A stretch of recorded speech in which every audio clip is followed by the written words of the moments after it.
What is up, y'all? This is your boy ABK, and thank you for entering into the Hiiipower Podcast. I really do appreciate y'all.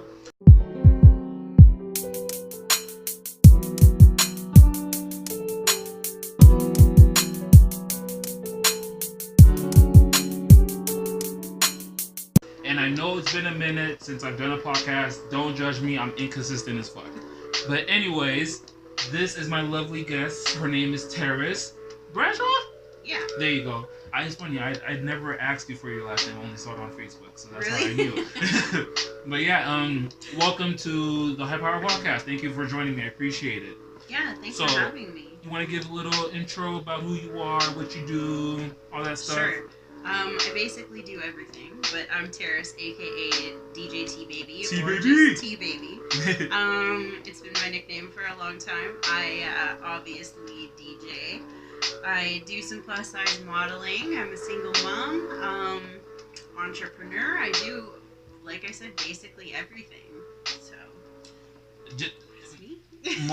A hustler, bona fide hustler. That's who I love communicating with. That's who I love changing ideas with and all that stuff. And so today, as you guys can see from the title, it's about woman empowerment. You know, like just about a lot of things. How there's a lot of double standards, both from women's point of view and men's point of view. There's a lot of double standards, but there's also key points that I feel like a lot of people don't even talk about or even talk about on podcasts or in just interviews or anything like that. I feel like a lot of those topics do get overlooked because they might be out there. I'm not gonna lie, I don't really do research or I don't listen to other people's podcasts because I got other podcasts that I listen to. But as for me, I don't really hear a lot about when it talks about women empowerment from podcasters that I listen to, I listen to Nick Cannon or I listen to Gary Vee. There's a couple of podcasters I listen to, and I don't ever hear about that, which I know is probably because they're men, right? Yeah. Do you feel like that? Usually the only time you'll hear about women empowerment is on a woman podcast,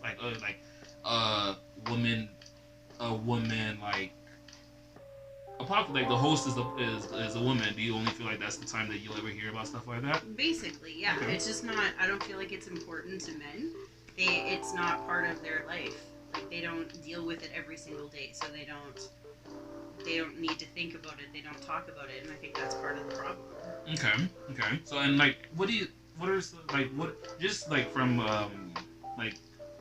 from the surface level, what are some things that you feel like men really don't they do that women just or what the actual I'm not talking about just race based women in the whole spectrum of just female females, what are things that I know catcalling for sure is one of them. That's definitely one thing. Yeah. Okay, it's lots, and we don't need to get into all of it, but yeah, just on a surface level. Yeah, but there's even just a couple little things like cheesy pickup lines, or having the guy be like, but I'm the man, I have to do this, and you're like, what? Okay. Little things, they just don't make sense to us as women sometimes, because we're not even just cheesy pickup lines, but just... I use cheesy pickup lines. Ask Jackie, I'm the most cheesiest person out there. Some of them are good. I'm not smooth at all. They're good for a laugh, but when you're doing a super cheesy pickup line that's I don't even know how to explain it.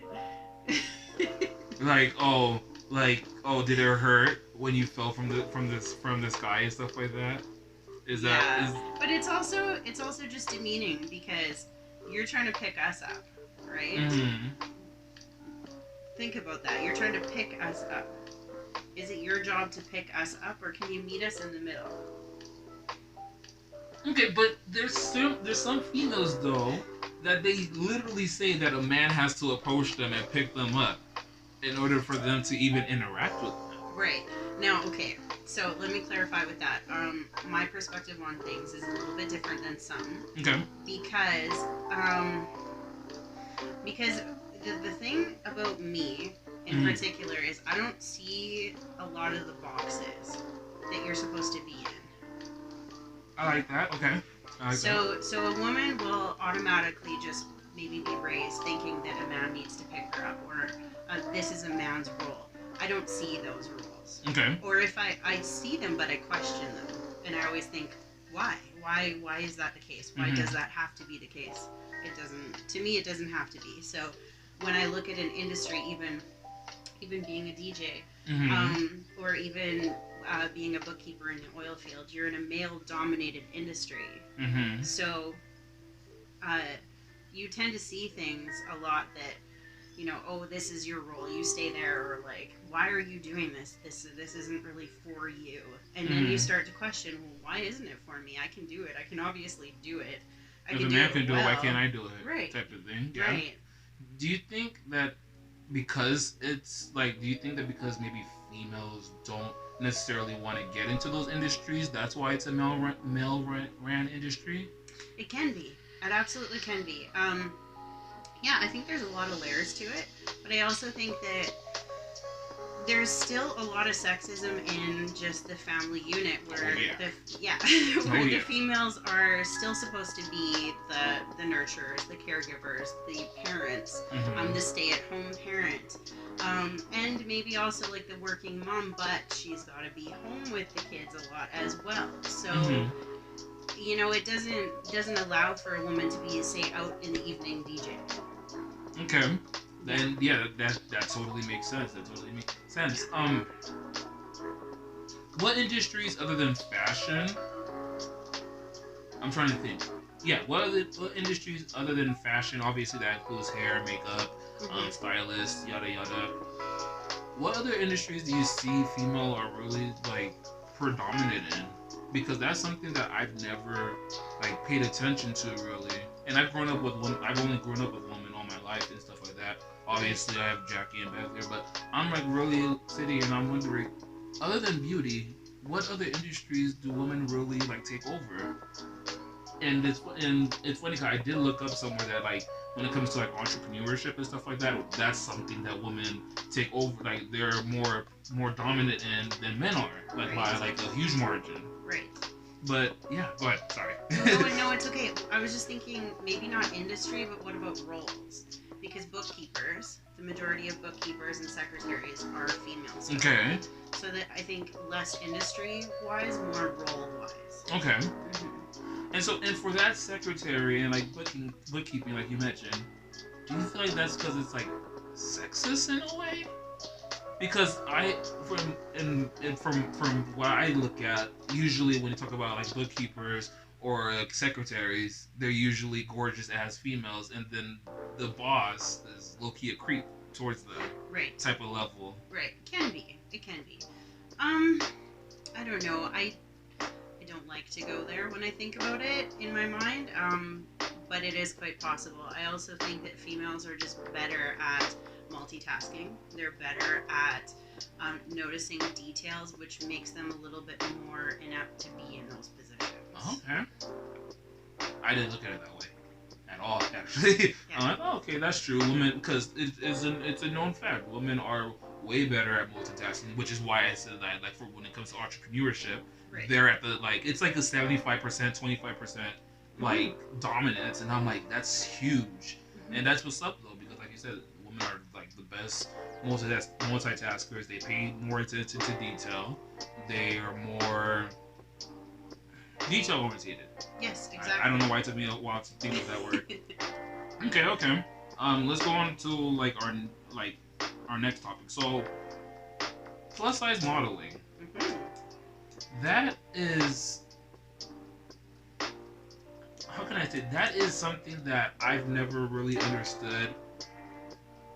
Is it important to have that label there? As it like just instead of regular modeling, like plus size modeling, between that and regular modeling? Well, that's a good question. I feel like it's important just because it tells you the clothing size. I don't think it's important to label the female. Now, I might not be seeing that as a lot of people. This is just purely my perspective. Okay.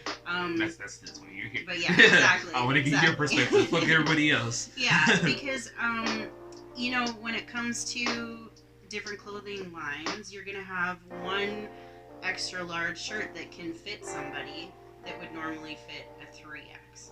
Like, the sizing is so off.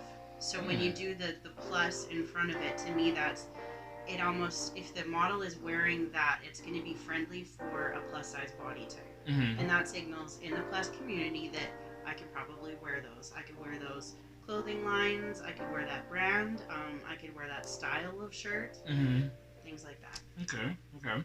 And like, why don't we see enough of plus size modeling? Like, I feel like now it's on a rise, especially with artists like Lizzo, Tokyo Vanity out there, and all that stuff, and they're showing that like this is what a beautiful body looks like and stuff like that. Right. And that's, I totally agree with them, because like I'm into my thick women, of course. Yeah. But why is it that it's only now that we're getting to this point where it's starting to become more globally accepted? Because I know for damn sure that it's not still accepted everywhere. Right. No, like, of course. Go ahead. Well, it's a good question. I don't know why it's just coming out now as more important, because I think that it's super important, and it's always been here. I mean, women have always looked like this. It was just these standards. Yeah, these stupid fucking standards that everybody put onto females, but that's not reality. I think females have really pushed back. Like for Lizzo example, she just goes against the norm. She's very positive, very confident. I mean, Adele broke into the singing market. She was not your typical body type. So somewhere some kind of mentality changed, and I believe that it came from like both sides. It was Adele herself being confident, doing it, breaking the boundaries, breaking the rules, and going for it no matter what. And then also the other side of them saying, okay, she's super talented. Do we really need to care what the fuck she looks like? Right? Like, and it kind of surprised me when I even saw her lose all this weight, because that's something that I wasn't expecting. And to be honest with you, I kind of liked her better before. I do too. I do too. And it's like, okay. But you know what? It's her body. Exactly. It's her body. She could do whatever the fuck she wants to do with it. But then that, to me, with that being said, don't you think that maybe when that happens, that the message she's sending out to plus size women is that, oh, yeah, it's okay to be like this, but also if you're not comfortable in it, you gotta change what you look like in order for you to be comfortable with it. Right. Yeah, I don't like the message that it's sending, and I particularly don't like it because of how thin she is.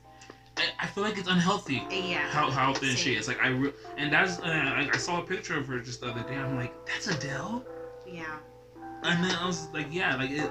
I feel like it was in an unhealthy way that she got there. Yeah. I really do. Yeah, and that's more my biggest concern. Like if you're doing it for a health reason, or you're doing it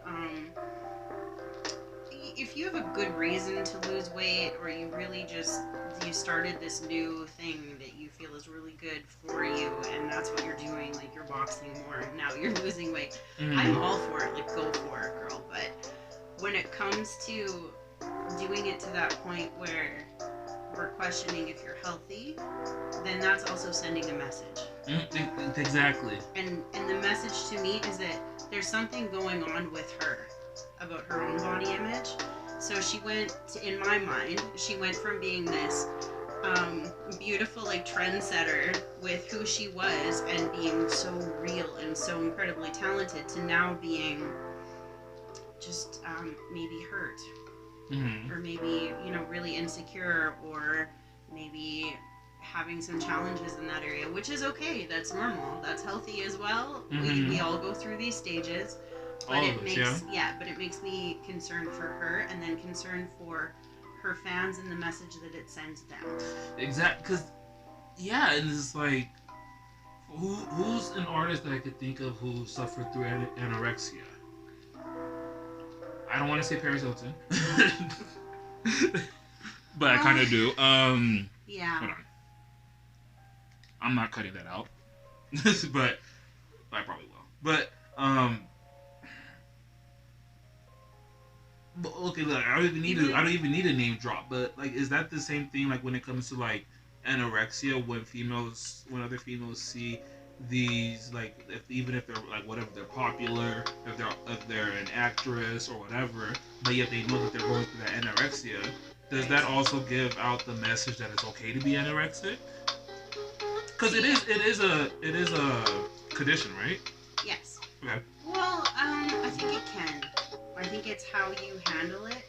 I mean, and I'm not an expert on Adele, but I haven't seen her come out and say anything about reasons or consoling her crowd that might be a little upset with her weight loss. Or still saying, like, it doesn't matter how you look. If you're larger, you're still beautiful. Like, I haven't seen that from her.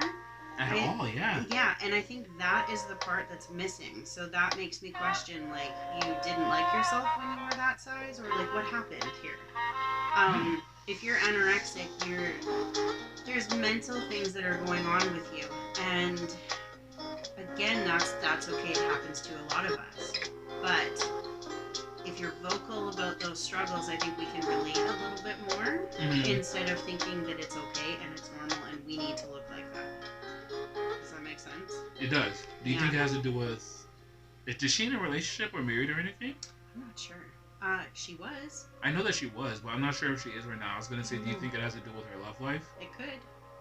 It could. That happens to a lot of women. It really does.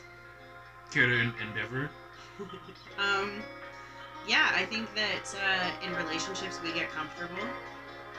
We get comfortable being loved in who we are. Exactly. It happens with men and women, right? We get comfortable. We're loved. We're loved for who we are, and I think that's a beautiful thing. Sometimes it gets to the point where we get a little complacent, a little lazy, maybe, or we just enjoy each other's company and we eat more together. Like, we enjoy in a different way.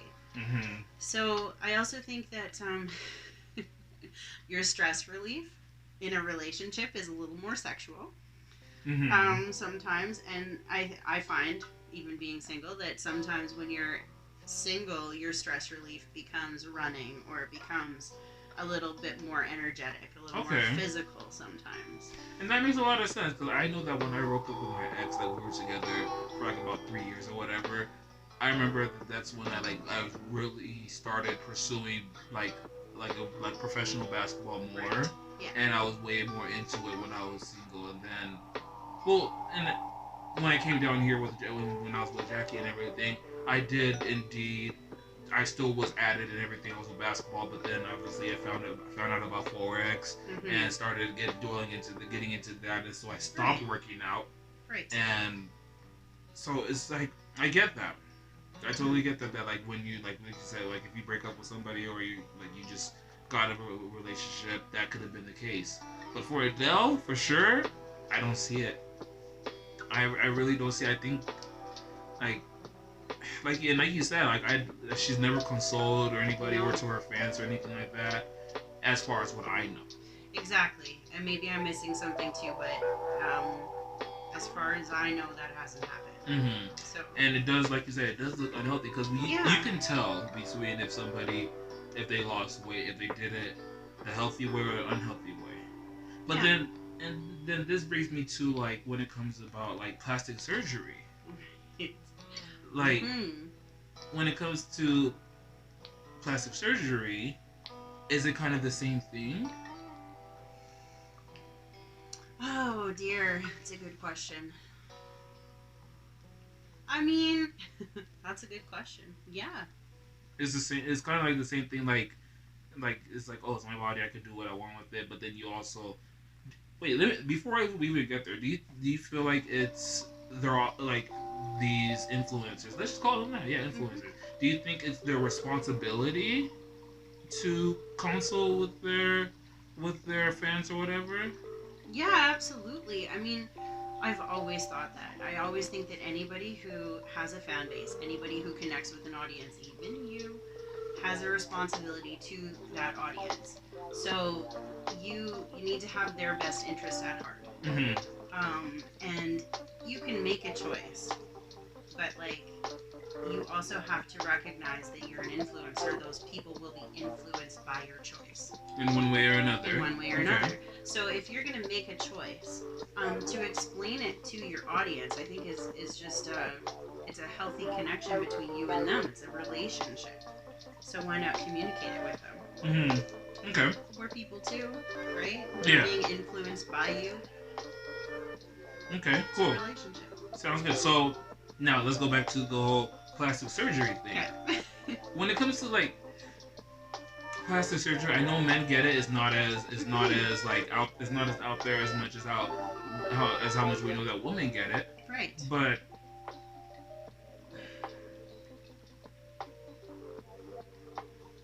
do you think it's kind of toxic to get plastic surgery? And I only ask that because if you're really, because we're all put on this earth for whatever reason we're put on here for. But if you really are saying that you should love the skin that you're in, no matter how you look, but then you go and get plastic surgery, isn't that kind of counterproductive? Yeah, I agree with that. I also think that we do need to be, and this is why I say have the communication, have the conversation with your followers, Mm-hmm. because we're all still human. Yeah, exactly. And so to have that conversation, like say, for example, if I go and get Botox, Mm-hmm. which I have. Really? I need it again though. But no, if you, I would have never guessed that. I know. swear to God, what? But that I think is why if you're going, you shouldn't go overboard. Again, I think there's a border. Like I don't want to not look like myself. Kardashians. Oh, sorry. What? Thank you. Exactly. Right. You still want to look like yourself, but you know, I think it's okay to do a little bit. And I mean, if people ask me, I'm not gonna lie about it. That's I think that's the difference. So if even like somebody that comes to my events that I DJ said, you look really young for your age, I'll say, well, yeah, I mean, I had a little Botox done. Like, that's not only why genetic, thanks, Mom, but right. Shout out to Mom. totally. But I did get some work done. Like, I'm gonna tell her. I'm Yeah. gonna say, like, realistically, maybe don't expect to look like me. And that's good because it's like not everybody ages differently, bro. Like I remember when I was freaking 17, people thought I was like 30 and stuff like that. Mhm. So I'm 26 right now. People look like I'm 30, or Right. people think that I'm 30. It is what it is. But But you'll look like this forever, like black don't crack. yeah, I'm pretty sure I'll start wrinkling out when I'm like 35 or 40, something like that. But I'm not worried about that. But and it's just like you said, like you can't lie about it or No. say that you don't do it, because the Kardashians, every single one of them, like I just looked at a freaking picture of Kourtney Kardashian. I was like, wait, not Kourtney, Khloe Kardashian, and I was like, so different, right? That's her? So drastically different. yeah. And then, I mean, I don't think they publicly came out and said that they haven't, but they never even gave us the impression that they have. No, and that's And then I she- think the damage, right? Yeah, and then she works out and stuff Mhm. like that, which kudos to her, but then that Mhm. makes it look like this dramatic change that you've had is Right. all through working out. Right. Bullshit. Right? It Like, is. but again, it's sending that message to people that you can look like this by just working out. No, and it's so harmful because then you'll have some poor girl going out working out, 7 days a week, 5 hours a day, wondering what's wrong with her. Mhm. And that's an issue to me. That's an issue, and that's why I just, I just think that any influencer, any woman, any person has a responsibility to take care of other people and to not make them feel like they're less than. And then there's these artists or influencers that they disagree with that. They're like, no, I don't have any responsibility because I'm the one that's putting out this stuff. And if they want to listen to it, they'll listen to it. If they don't want to listen to it, they could kiss my ass. Mm-hmm. But then that's again, it sounds kind of toxic / counterproductive. Because if you don't care, then why are you doing it for your fans? Well, yeah, I mean, that doesn't make sense to me. So I would challenge them, like, tooth and nail. Okay, and then, so, know? now that brings me into WAP, right? So, we all know, I'm pretty sure the internet and everybody's mama knows about WAP. Yeah. And we all know WAP stands for what as pussy, whatever. Pussy power. But, and it's just like, the internet, and especially men, for some odd reason, they just weren't okay with it whatsoever. They're like, why are you like on these videos talking, like showing your ass, titties, and all that stuff? Which it was a brilliant video, by the way. The video was done so well. Oh, it's freaking so well. And the freaking song itself is platinum or it's gold. Is number one. Yeah, it's gold. It's number one on the charts. The lyrics are whatever, personally speaking, but like the video and the message, like the the message. Let's talk about the message. And this is my thing. Yeah. Do you think that, first of all, that there was a message out there to begin with? That's a good question. That's a really good question. You know, I don't think it's a new message. It shouldn't be. It's not anything that we haven't heard before. Like, it's maybe a little bit more raunchy. Hella more raunchy. Let's be real. And some, but okay. Because did you see a single male in that video? No. So it's hella more raunchy. If there was a guy there or two guys, and it was like them with their shirt off or something like that, then maybe. But it's all females, which is probably what got a lot of men triggered. So it's more raunchy because it's straight females. In a lot of guys' eyes, yes. Not in my eyes. I was gonna say. And not in my eyes, because in my eyes, I thought it was a dope ass. I thought it was like, it's raunchy regardless, because like you said, it's nothing new. Like, I've been seeing freaking ass popping, booty shaking on all these rappers and their best friends' videos. So like, I mean, it's been going on since like, I mean, look at Lil Kim. Yeah. Like, so long ago. Exactly. Like, this isn't new. I think what, to me, the newest part, I guess I should say, is because of what Cardi admitted that she did previously with men. You mean the whole drug them take their money and shit? Yeah. We've been on this though. That's like it's the same thing that you said. Is because like scamming, whatever. Right. Like everybody knows that. Everybody knows that. Right. Freaking like strippers do that shit, or like even like males, they do that shit. They be robbing all day, every day. They freaking kick down your door at your house, rob whatever, and then keep it pushing. Totally. So like, but that's the thing is, I said none of it's new. I don't know why people are so triggered about it, because to me, none of this is new. But I think maybe the combination of that, of Cardi, it being Cardi doing it, Cardi admitting that she did that, because let's be real, a lot of men think that they're the only ones doing that. Yeah. So they're gonna be like, whoa, what? Women can do this? Like, you know, are they capable of this, right? And like, I really can't speak for men in the way that they think, because there's a lot of men lately that have triggered me, and I don't understand where they're coming from. Even with the Megan Thee Stallion and Tory Lanez, with him which shooting we'll talk her, about. Yeah, with him shooting her in the foot, the fact that they're just coming out like blaming her, and you know, what did you do? Why? How did you provoke Tory to shoot you in the foot? And I'm sitting here thinking like, these issues and the reason that they're triggered about WAP, they're the reason that they're stating these things. This is not a woman issue. I feel like this is where men need to sit back and take a look at themselves and say, why the fuck am I triggered? Like, why does a wet pussy trigger me? Is it because you can't get it wet? I feel okay, and so let's be real. That's probably one. I mean, it could. It's really, because there was. I wish that I remembered the name. There was an actual guy. Watched the video, and he's like, "Let's be real. It's not that wet." And I thought to myself, Is it though, or is it just not that what when you've been doing it? Like, But and then when he like I can see where he's coming from, right? because let's be real, there are some females that just don't have a wet pussy.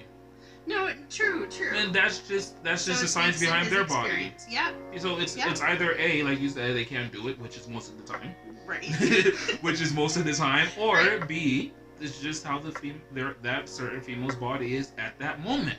Right. Because Yeah. we all know that it has to do with pH. I know that it has to do. You know, it has to do with like pH balance, how your diet is, how you're feeling, and all that stuff. There's certain some things. women squirt, some women don't. Mhm. It depends on so many things. Exactly. Yeah. But, and I also feel like what it is there's a lot of guys, and this is where I can agree with what from their perspective, and this is the only perspective really that I could think of why they would really be triggered, and it's semi acceptable to me because they Okay. have daughters.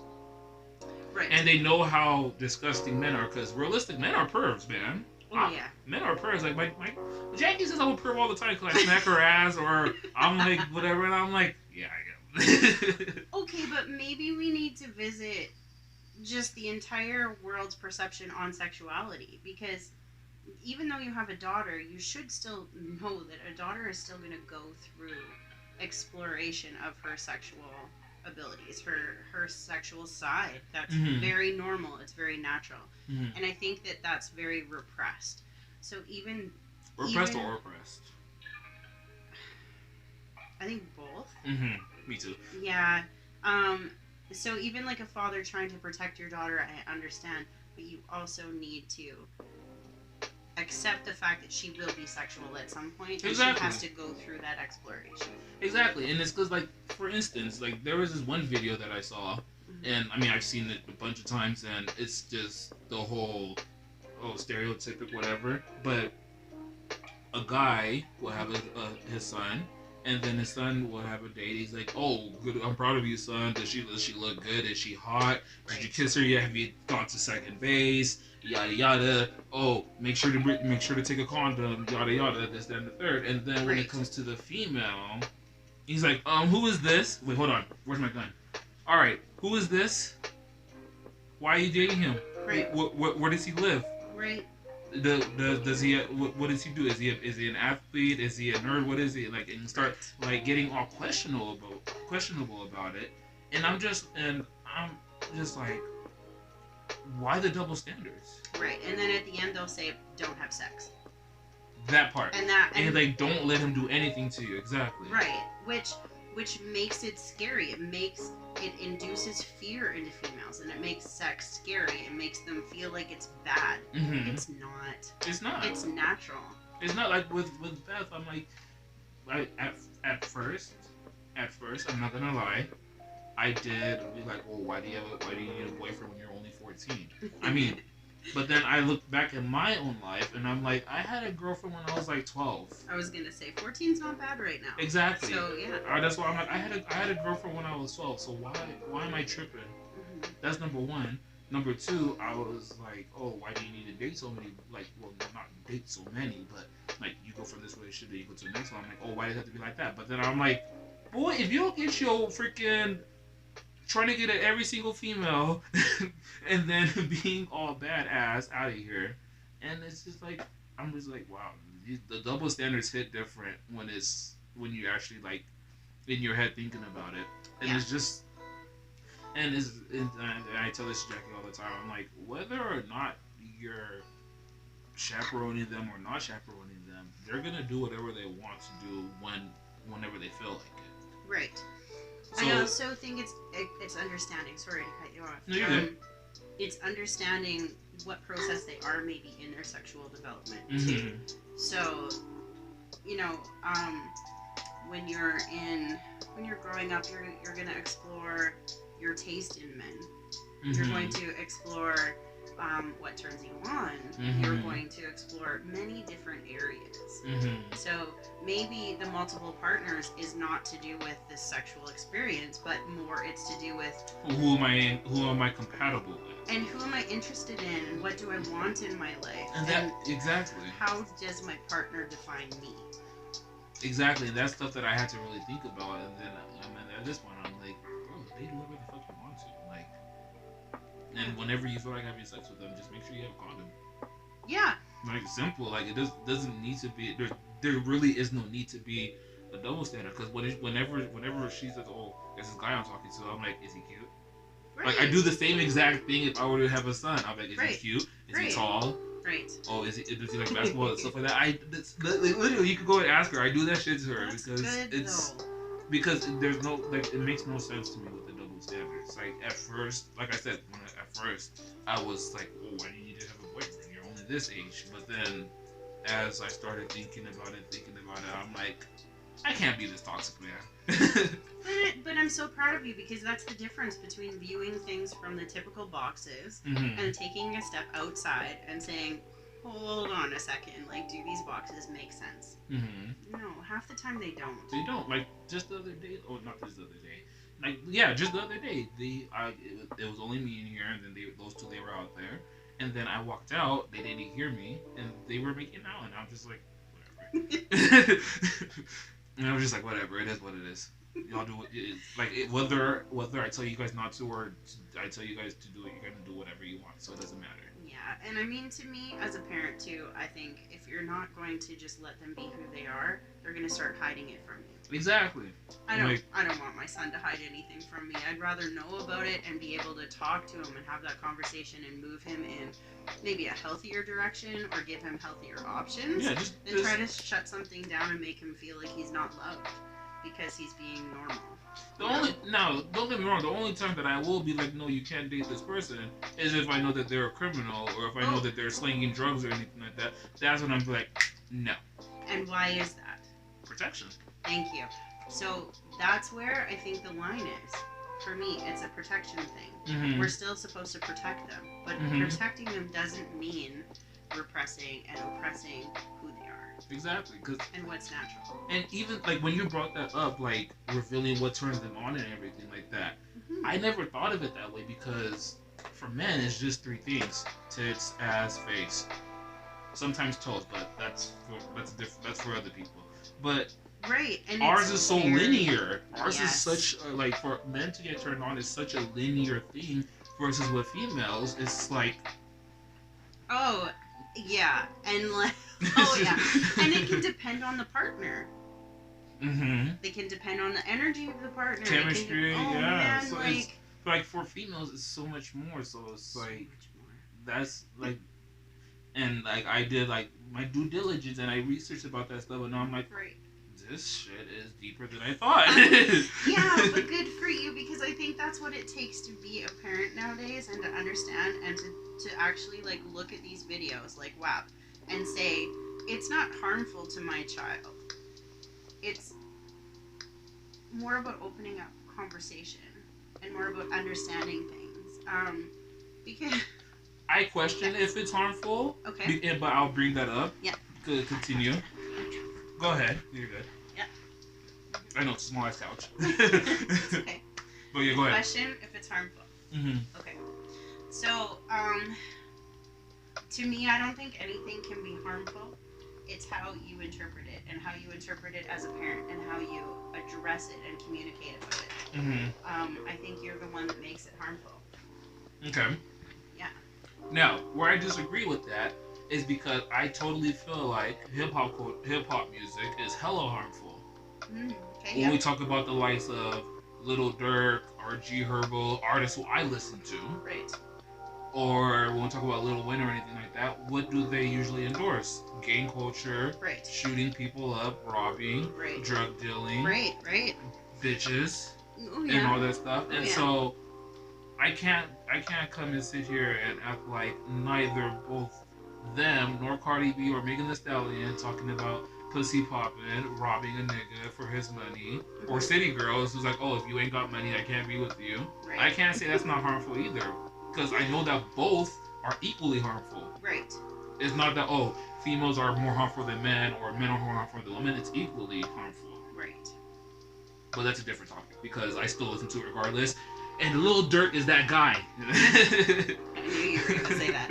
Yeah, so my perspective on it is, I mean, anything can be harmful.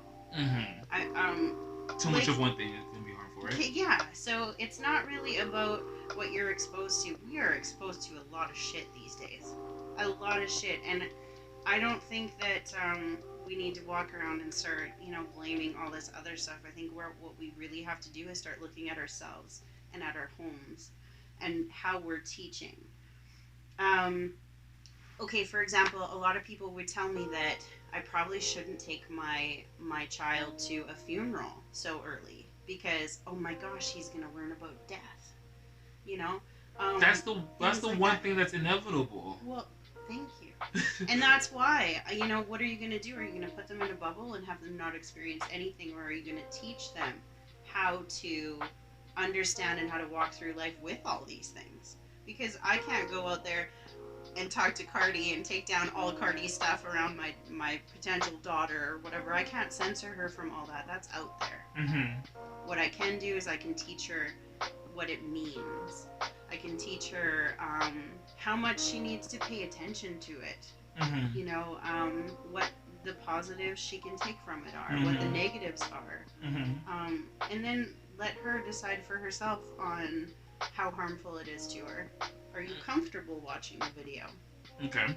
Now, and I guarantee that Beth will not be comfortable watching that type of video. Right. And just because I know who she is as an individual and all that stuff. But how many people do you know they feel like they have a genuine connection with their kids? Like where they can talk about anything with them, whether it's older kids or younger kids or anything like that.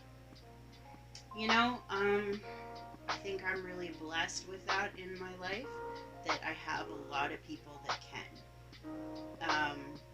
I also know some that don't have that relationship, but I would say it's more so people that do, that really are striving now to do that. Mm-hmm. So it's really hard to answer. I mean, it might not be that case in everywhere. And the way I grew up, the people I grew up, my environment, I would say that lots of the parents have a decent connection mm-hmm. with their kids, that they could probably address a lot of these issues. Mm-hmm. Some won't, but that's sort of inevitable. If you don't have a parent, hopefully that child is lucky enough to have somebody who is like a parent who can take that role mm-hmm. and still have these discussions. Because, I mean, I'm gonna be real. I don't think I've ever had the talk with my mom. Okay. And she was a single mom and everything like that. Mm-hmm. I think it was more of my sister, because my sister's like 9 years older than me. I feel like because when I was a child and she was like a teenager, like 17, 18, and she was experiencing that stuff, that I was lucky enough for her to be able to explain that type of stuff to me. Right. So she was your parental figure with lots of that. Oh, no, my sister's like my second mom. I always call her my second mom. There you go. So that's why, like you said, you're blessed, and I'm blessed in that way to have had her as well. Right.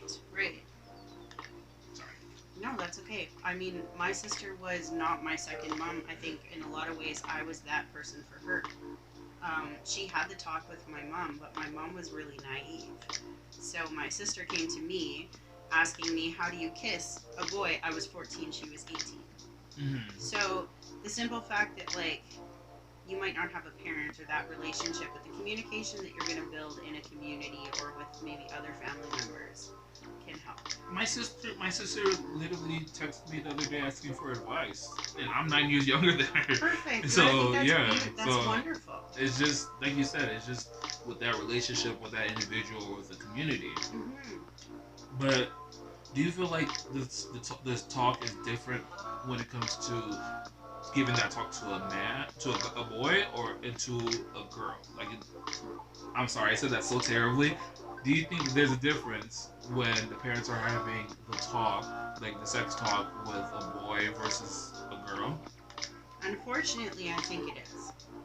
Okay. I don't think it should be. my personal opinion. I think that they should be quite similar discussions. Obviously, they're two different types of hormones, types of things going on. So they are going to differ quite a bit, but they shouldn't be. The messages shouldn't be different. Just like a little boy, it's hard to control your heart on. With a girl, like, you know, you don't see it, but a female is going to get turned on. A lot of the times we don't talk to girls about pleasure. We don't talk to girls about, you know, being embarrassed by being wet one day. Like, you know, these are things that unfortunately. And those are things I've never had a conversation with ever either. I've never even thought of that. Like, oh, no. do like, I mean, I'm pretty sure among peers, like among friends, you talk about that, but among like a daughter and mother type of thing, I don't think I've ever even like thought of that conversation to even be possible type of thing. Well, and this is why I think I'm different. I haven't heard of mothers and daughters talking about that either. I was the one who made my mom talk about it. So, I mean... Kudos to you, man. Think, shit. Yeah, I mean, I think sometimes there's certain people that just come along, and maybe I'm blessed to be one of these people that just come along and don't see things the typical way, and we're the ones that kind of shift a little bit more. Am I swishing you? No, you're good. You're good. So, you know, the one thing that a lot of people haven't really thought about is women have clitoris. Did I say that right? Clitoris, you're right. Yeah, so... Wait, is it? But what is that? Did you say it right? I don't know. I'm not sure. But you know what I mean. Clit. Yeah, we have a clit. And the thing is, like, what is its purpose? Can you tell me? What is the purpose of that?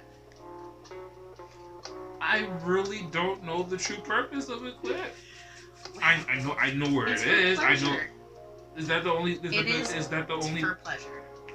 Do you know in some places of the world they used to cut it off? I was just about to tell you that in Sierra Leone they actually do that. It's supposed to be like, oh, now you're a woman type of thing in Sierra Leone when you cut that off. But I'm just like, it's opposite.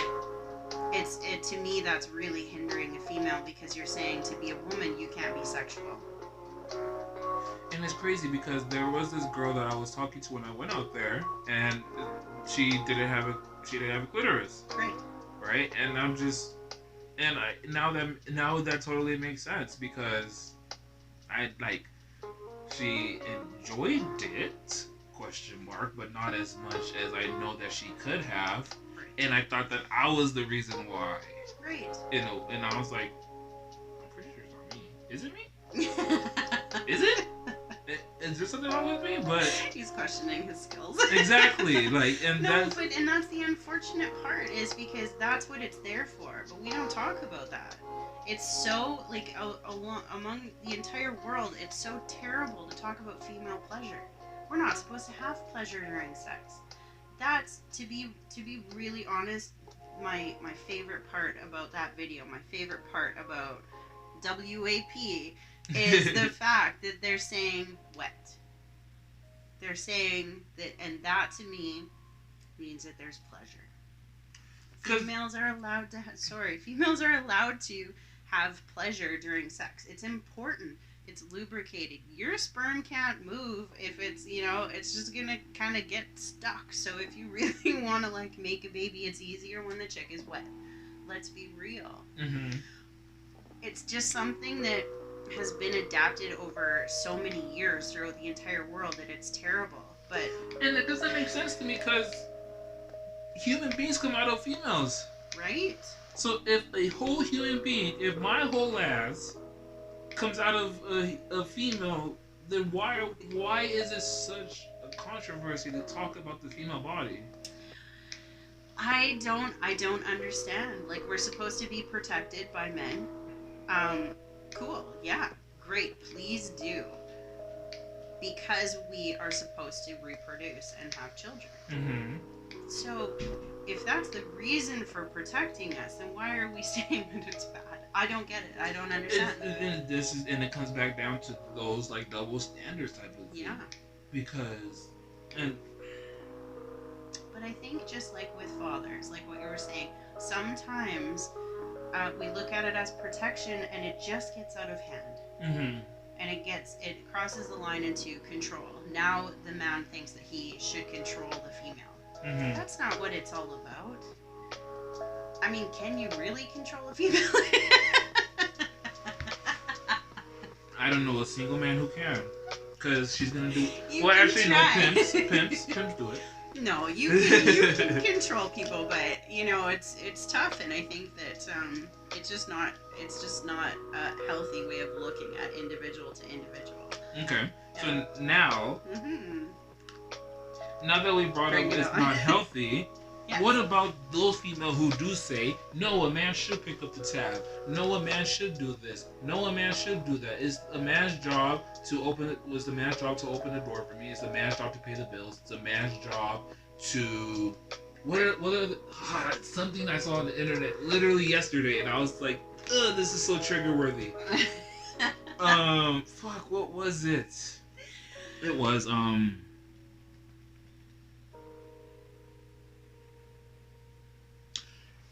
there was a female who said that, oh, like, fuck, what was it? I think it was in regards of the Tory Lanez thing, and then she was like, why is Tory Lanez the one that's?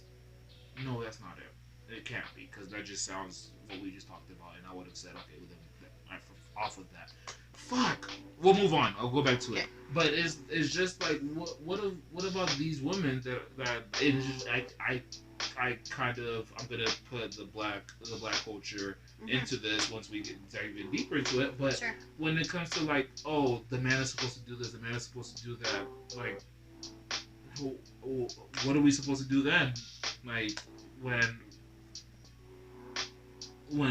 they're saying that the men are supposed to do this, but then there's also those same women who want women empowerment. Right.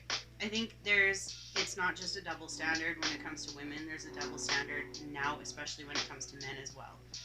I think that people are confused now. I mean, one thing that I forgot to mention was, I am a mental health counselor by trade as well, so I've gone through a lot of courses on humanity, human psychology, females, men, the way we think, everything. I think that people are very confused about their roles these days. As humanity, when we look at humanity in general, the men are supposed to be there for a purpose, and the women are supposed to be there for a purpose. Like I said, let's break it right down to like binary. Yes. Women are supposed to reproduce. Men protect the woman, make sure that she reproduces. So those are things that we're not going to get rid of. Ever. No, they're in us. They're instinctively in us. And I think that that's where we get confused. We all want to be equal. We want to be the same. We're never going to be the same. Men and women are different.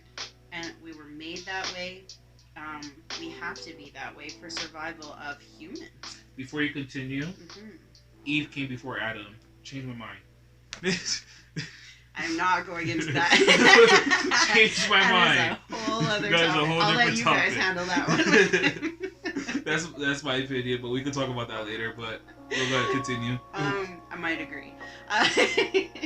Yeah, but I think that instinctually we can't turn that off. So that's where we get really conflicted.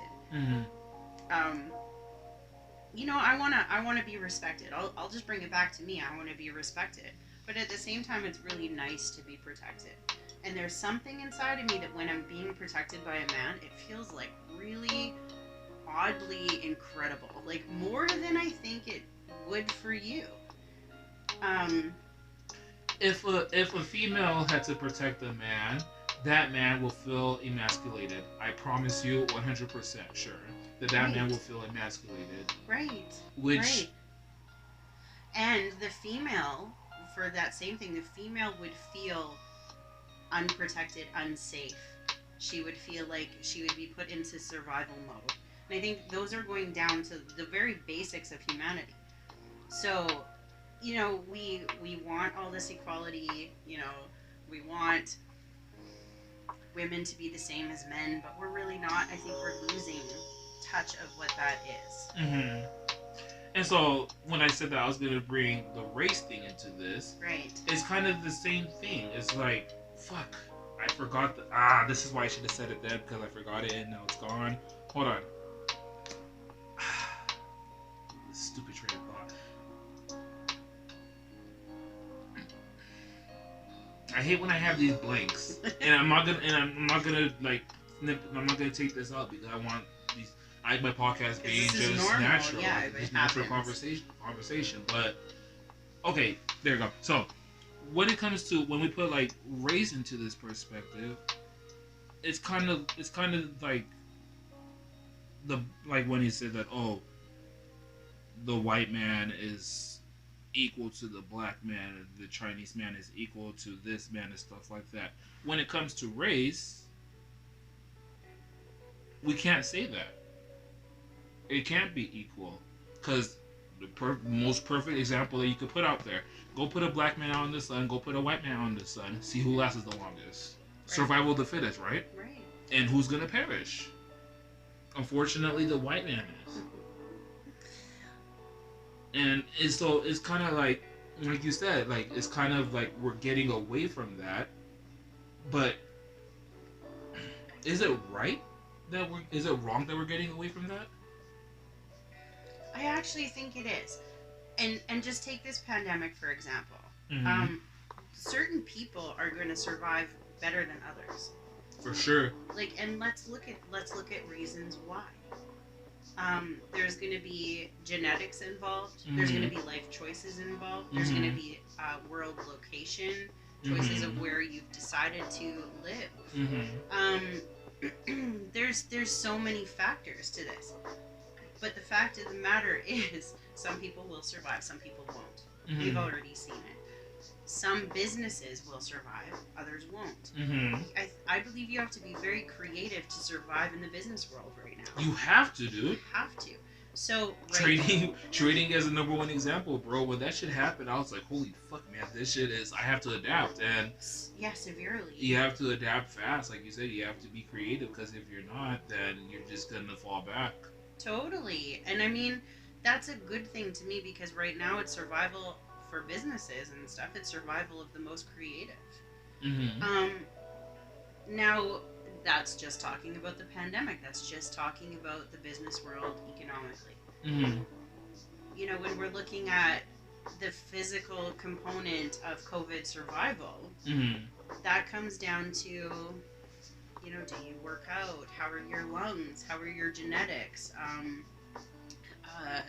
Did you make the choice to start vaping? Like, there's all these different components with that. Those are natural things. Those are part of being human, mm-hmm. right? And genetically speaking, they came up with a study saying Latinos are more at risk and they get it more intensely. So, really? Yeah, so we need to look like we're not all the same. There's different things that, you know, are maybe better for you that I get the shitty end of the stick because I'm a white chick. Mm-hmm. You know, but that's the reality of it. Mm-hmm. And opposite maybe for other things. So I don't think that we need to lose touch of those because it's not going to do us it's not a service, you know. Mm-hmm. It's going to do us a disservice because what if we then put Latinos up against doing stuff where they're more at risk with COVID? They're more at risk to die, or not to die, yeah. but to catch it, and it happens to be fatal. Yeah. Right. So if we're going to protect people, and look at it again instinctually, we're going to protect the people that we need to protect. They should be in that bubble. Mm-hmm. We should put them in that bubble. They're more at risk. Okay. If I'm less at risk, put me out there. You know, and I think that's where we really just, the way we think about people in general, the way we think about each other, and the structures that have been made on how we even think about things are just so, they're fucked up. Mm-hmm. They don't make sense. They don't. I mean, but no. But at the same time, though, mm-hmm. we all know damn well these companies don't give a fuck about none of that. No. All they care about is getting their check and then deuces or Right. whatever. Where do you think this all started? I think because of money, really. Money and power. We lost sight of everything else. I feel like there's more. He disagrees. No, I don't. I actually 100% agree with you. But I feel like there's a lot more than just money and power. Okay. Ego Oh. has a lot to do with it. Yes. And I feel like ego and power are completely two different things. Because you can have power, Right. then you can also not have an ego. Right. Oh yeah. They're totally independent of each other. But when combined, no, that's that a is shithole. scary. That's Donald Trump. But anyways, Oh. I'm joking. Not really. But Kidding, not kidding. and I honestly feel like men are way more egotistical than women are. Yes, I agree. And then we bring back this point that women entrepreneurs are more successful than men entrepreneurs because Why? they're less egotistical. They're more willing to learn from their counterpart. They're more. Maybe take criticism a little bit better. I don't know about that one. It depends, but I don't when know it about comes the to criticism the ego part. component. But ego for sure, yeah. Mhm. No, ego for. And the reason why I said I don't know about the criticism is because, sorry, ladies, but I feel like sometimes there are certain things, like when it comes to certain topics, females care more about how it's said than what is being said. I think that females have an emotional sensitivity that men don't have. Oh no, men talk more than bitches these days. Oh, So yeah. I can't even agree with that. Like I feel like I'm sorry. I don't know if that's emotional sensitivity though, or if that's just something completely different. Because I feel like emotional sensitivity can also be a strength. Okay. Yes. It totally can agree. really be used as a strength because you can connect with other people a little bit more on an empathic, emotional level. Okay. So, when it comes to like talking and gossiping, I don't know that that's the same thing to me. Because Okay. I feel like that's more demeaning and less of a connection based. I'm not gonna say women don't do it. I do feel like men do it more nowadays than women do actually. About. Like gossiping and talking. Oh yeah, definitely. Yeah. Definitely. Bro, niggas, all they do is talk. Like so much. and I'm saying niggas because they ain't kings. If you're a king, I call you a niggas, but if you're not, I'm gonna call you a nigga. Right. Well, I mean, it's just not beneficial, but. It's not like it's like, but that's what idle time does, right? If you don't have something to do, then you're just gonna talk, or you're gonna find a way to entertain yourself. And best way to entertain yourself, comment section. But let's bring it back to survival of the fittest. If you're not sitting there doing something with all this time we have during this pandemic, you're just gonna sit there and talk. I mean, look at all the conspiracies that I've never seen conspiracy theories be so mainstream in my life until this pandemic happened. Right. Then everybody all of a sudden wants to be conspiracy theorists. I'm like, where was y'all when it wasn't cool? Okay, but hold on. Look at how hypocritical I was just a second ago. I said if you're not gonna do anything productive during the pandemic, you're just gonna talk. Hey, we're just chilling talking.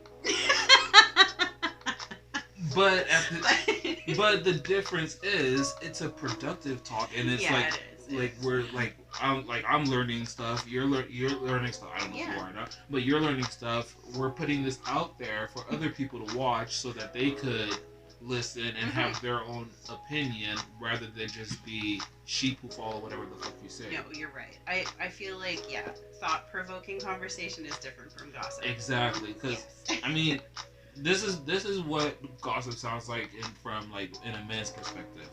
Oh, you hear about that new G Herbo album? Yeah, bro, that shit was trash. I didn't like it. It was garbage. And like, yeah, man, that shit was garbage. I don't even know why he's popular. I don't know why he has so many bitches on his Instagram. Yada yada. That's how men gossip. Yeah, it's not thought-provoking at all. It's not, hey, did you hear that beat? You know, maybe if he tweaked it this way, what do you think about this lyric? Yes, it can be more productive than that. Sure. And that's the reason. That's how me and Adiza talk about. Like, we'll talk shit about an artist, but we'll tell you why we're talking shit about him. It's like, well, bro, did you listen to his lyrics? He's not talking about anything new. He's talking about the same thing every single other rapper is talking about. So why should I put him in a higher pedestal than all these other rappers? Because he's just saying it on a different beat. Which is why I don't feel like WAP is that detrimental. It's not. Because it's creating that space for you. If you choose to turn it into a productive conversation, you can. You really can. You really can. Because okay, this is the message that I got from WAP. Bitches have pussies. We love our pussy. We wanna fuck niggas too. We don't like. And then she's like, "Hey," but yeah, we wanna have sex. We wanna fuck niggas too. We wanna be openly sexual, just like all these other rappers are openly sexual. We can do the same shit that guys do. Yeah. That's the other message that I got too. Yeah, exactly. Like it's not just you who likes this shit. We do too. Yeah, it's the same thing. So, like I said, I do. Like you said, you could either have it as a positive conversation, mm-hmm. or you could just talk shit. Totally. And I mean, what's easier to do? Talking shit. Yeah, because I mean, we got to turn our brains on to have the conversation about why this is positive. We really exactly turn them on. Let's do it. And that's something that I feel like a lot of people can't. Well, not that they can't. Everybody has the power to turn their thinking caps on. Like that. I mean, what were we taught in kindergarten and in freaking preschool and stuff like that? Exactly. Turn your thinking caps on and use your own brain. Like It's not that hard. If it was that hard, then we wouldn't have brains. Exactly. Or 10%. 90% of the population wouldn't have a brain. Really though, yeah. But no, yeah, definitely. There's one more thing I want to talk about with WAP. Okay, what are some of the things that you saw in like in the comments or in mainstream media about WAP that you can agree to those aggressors, or those who say that, oh, this music video or this song is trash or whatever, they shouldn't, why do they play it and all that stuff? Is there anything that you can agree with? Absolutely. Like? For me, like, I just didn't feel like Megan's bars were as strong as Cardi's. Cardi did go harder. Cardi did go harder. Yeah, I agree with that. You know, I'm really just not a fan of the song itself, like the composition of it. I just don't think it's a quality song. Jackie hasn't heard it. She just feels like it's trash. Right, and there's gonna be people like that mm-hmm. that are just gonna judge it without even listening. Mm-hmm. You know, but I listened and I tried to give it a chance. There's some components of it that I like, but I don't think that it's a quality song. I've only listened to it once when I was watching the music video, and right. I think the video was stronger. The video was way stronger, yeah. Obviously, because I mean, as tits was popping out, it was very colorful. The tigers, the hairstyles, the different women that were on there. We have Kylie Jenner, Mulatto. Mulatto. Who else was on there? There's somebody else who's on there. Like very powerful women who are coming out and they're doing their shit while still owning up to their sexuality. Right. So that's why I'm like, okay, those are all pretty really good things for the video. Mm-hmm. The bars, video. Yeah, I mean, I can't say I can do better. Crazy special, but it wasn't. It's just like slot. Well, it's like Slob on my knob, a corner on my cop. Check with me and do your job, lay in bed, give me a head. It's the same thing. It's catchy. Yeah, Yeah, and that's for sure. It's like it's your mainstream, not a lot of like quality content for a lot of people who are into conscious hip hop. There's none of that in there. Like, what do you? I mean, I agree with a lot of the negative comments about the content when it comes to just like song quality and composition and lyricism and like all those things for a music head to actually listen to. I agree with those. Okay, for sure.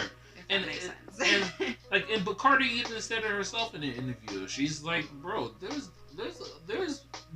good ass rappers who are females that talk about sexuality and women's sexuality, and they talk about it in a way different way than how we do. They say it like in a more like, look at Janae Aiko. Someone said that Janae Aiko and Megan Thee Stallion are the same people. It's just that Janae Aiko says it in a petite voice, and that shit blew my fucking mind because I'm like, it's true. That is fucking facts. Their approach is different. And I fucking love Janae Aiko. Like she's like my top 5 for sure female artist for me. Like right. That's my go-to artist. But then again, it's like she raps about the same shit. But let's look or not at rap, it. but she sings about the same shit. But let's look at it from the aggressive component. Females are not accepted to be aggressive, or to be passionate, or they have to be soft, and that's how she presents her songs. Megan Thee Stallion, she is aggressive. None of that. She's aggressive AF. So when you're listening to it, like, it is right in your face. You can't look away. It's not comfortable sometimes. It's funny sometimes because it's not comfortable. Like, it can be comical. This is just whatever way that you like it. If you like it, there's some men that they like their women aggressive and like freaking like telling them what to do. There's other men that they're like, nah, fam, it's the other way around. Prefer submissive. Oh yeah. Yeah, totally. And you know what? There's women that prefer to be submissive and women that prefer to be aggressive. I don't think there's any right or wrong way in that. I think it's a preference. It is. Like, but socially acceptable would not be Megan Thee Stallion. It would not be an aggressive approach. It wouldn't be Megan. It wouldn't be Cardi. It wouldn't be Lizzo. No. Or anything like that. No. But that's what gets mainstream. That's what gets mainstream. That's what gets clicks. That's what gets views. That's what gets shock factor. Exactly. So. Yeah. And damn, there's something else. And it's hot. For the majority of people, I think that egotistical, self-assured, confident, that's hot. Yes. Like, and to me, that's hot with men as well. You know, when you have male rappers that come out and they're super self-assured and they're just like going hard and they're in their zone being themselves, they know they got it. They know they're hot. That makes it even better. So, oh shit. So, a lot of these guys are hurt because these females are more confident in their own body than those men are confident in themselves. They might be. That isn't a might be. From my point of view, that's literally what it is. Or maybe the females are more aggressive than they're comfortable being. Or that. Yeah, that's. I feel like it's more of like men aren't comfortable with themselves. Right, and which is really why at the beginning, remember when I said I think it's more of men need to take a look at why they're uncomfortable, why they're triggered, yeah. Because I don't think that this is an issue with what Cardi or Megan are doing or anything with the female component. I feel like if you're triggered, it's an issue with you. That's a you issue. That's not a them issue. Where's the hammer? Cause I need to hit this nail. Mic drop.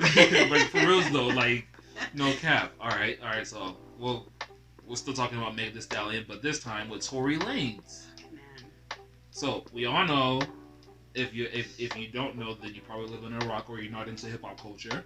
But Megan Thee Stallion, one day she got shot apparently because a lot of people were like, "Oh no, you didn't get shot," yada yada. Right. She got shot in a car with 3 other people, Tory Lanez and her best friend, and I guess Tory Lanez's bodyguard. Yeah, I'm not or something sure like that. who the fourth one They was. were in a car, And Megan Thee SUV. SUV, sorry. It's like a difference. But basically, Megan Thee Stallion came out just the other day and she was saying that, oh, it was Tory Lanez who did it, and he shot me for no reason because we were just having an argument and she was trying to walk away from the situation. Yeah.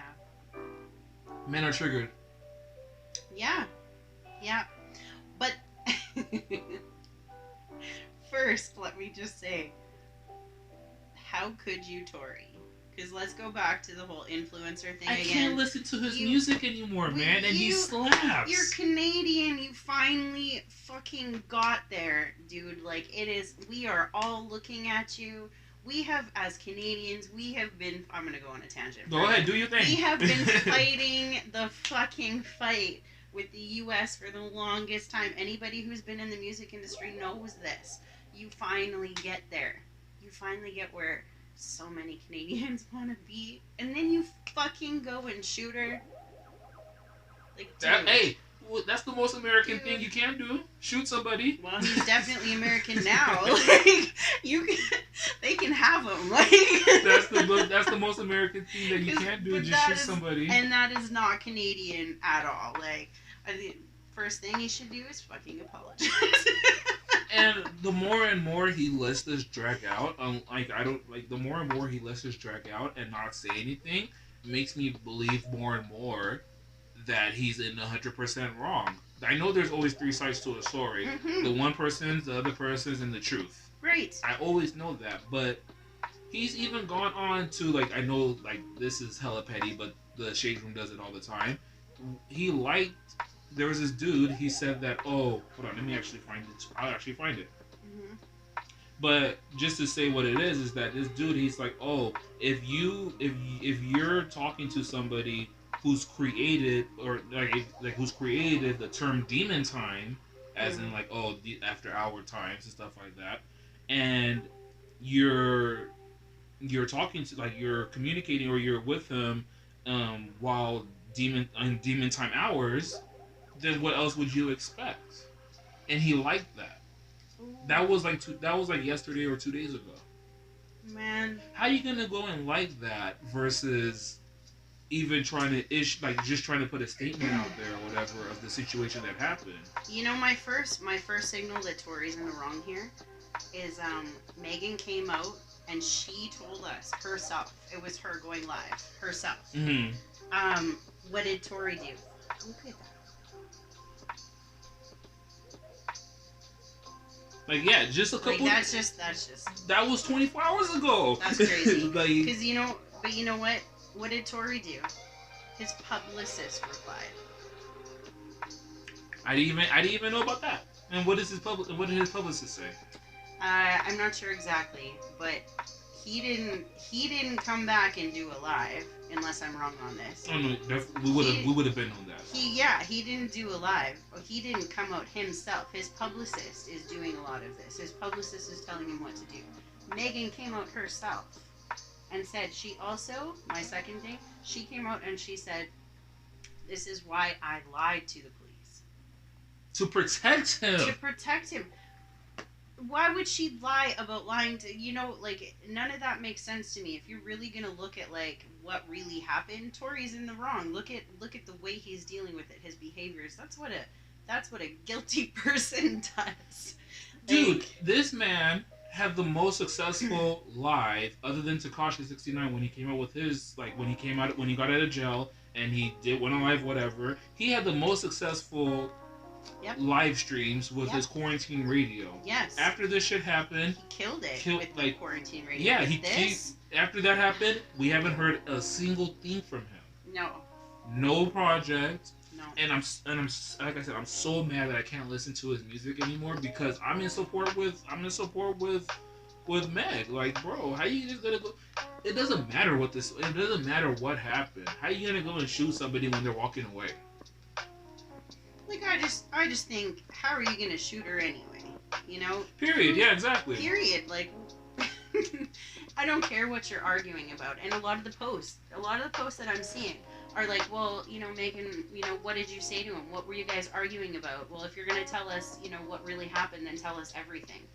Dude, they don't have to. It doesn't matter. It's a personal conversation. It doesn't even matter what they were talking about. No. Why does a gun have to be involved?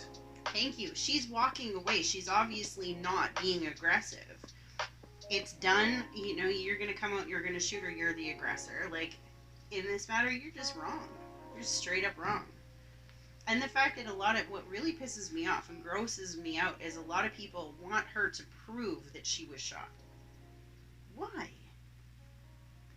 Like, you know, it makes me wonder. It really makes me wonder. I know that a lot of people view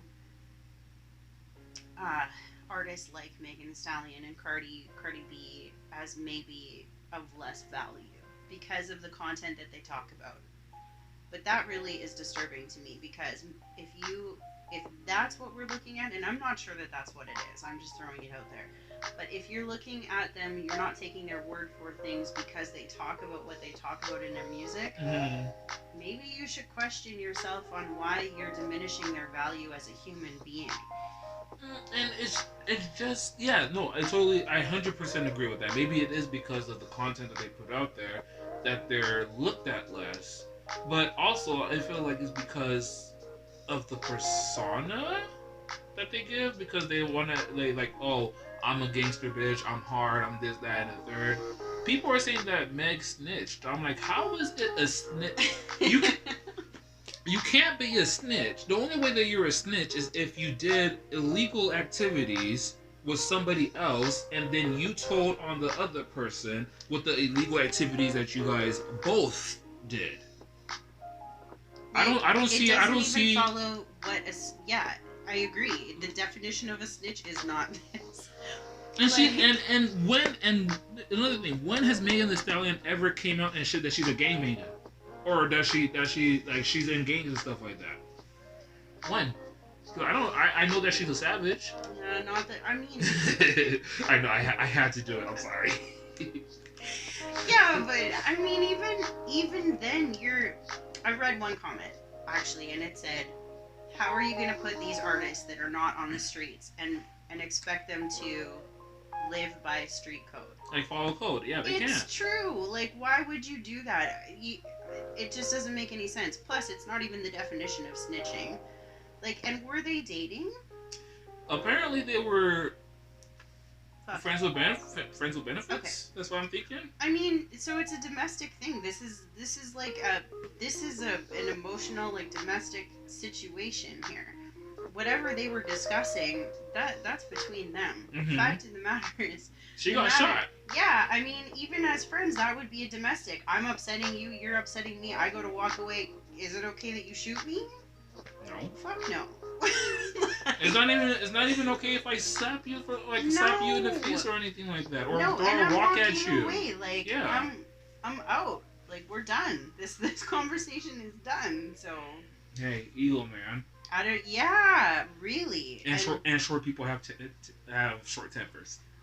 Like, for a little guy, I mean, maybe that's why he felt he had to have a gun. And but, no, like, the thing for me is that this isn't the first time that I've heard about Tory Lanez on some sketchy ass shit. Like, there's one of my homies, his name is Biz, and like he's been around like rappers and stuff like that, and he knows that industry pretty decently. And he I remember like a couple years ago he had told me that Tory Lanez is a bitch, like a straight up, like when we talk about like a bitch, like a female acting nigga, that's Tory Lanez. Okay, so emotional, is that when you're saying female acting like a bitch? Like, not emotional. He just, the way how he moves and the way how he acts is not a way how, if you're gonna be like the way how he brands himself, like, oh, he's a thug.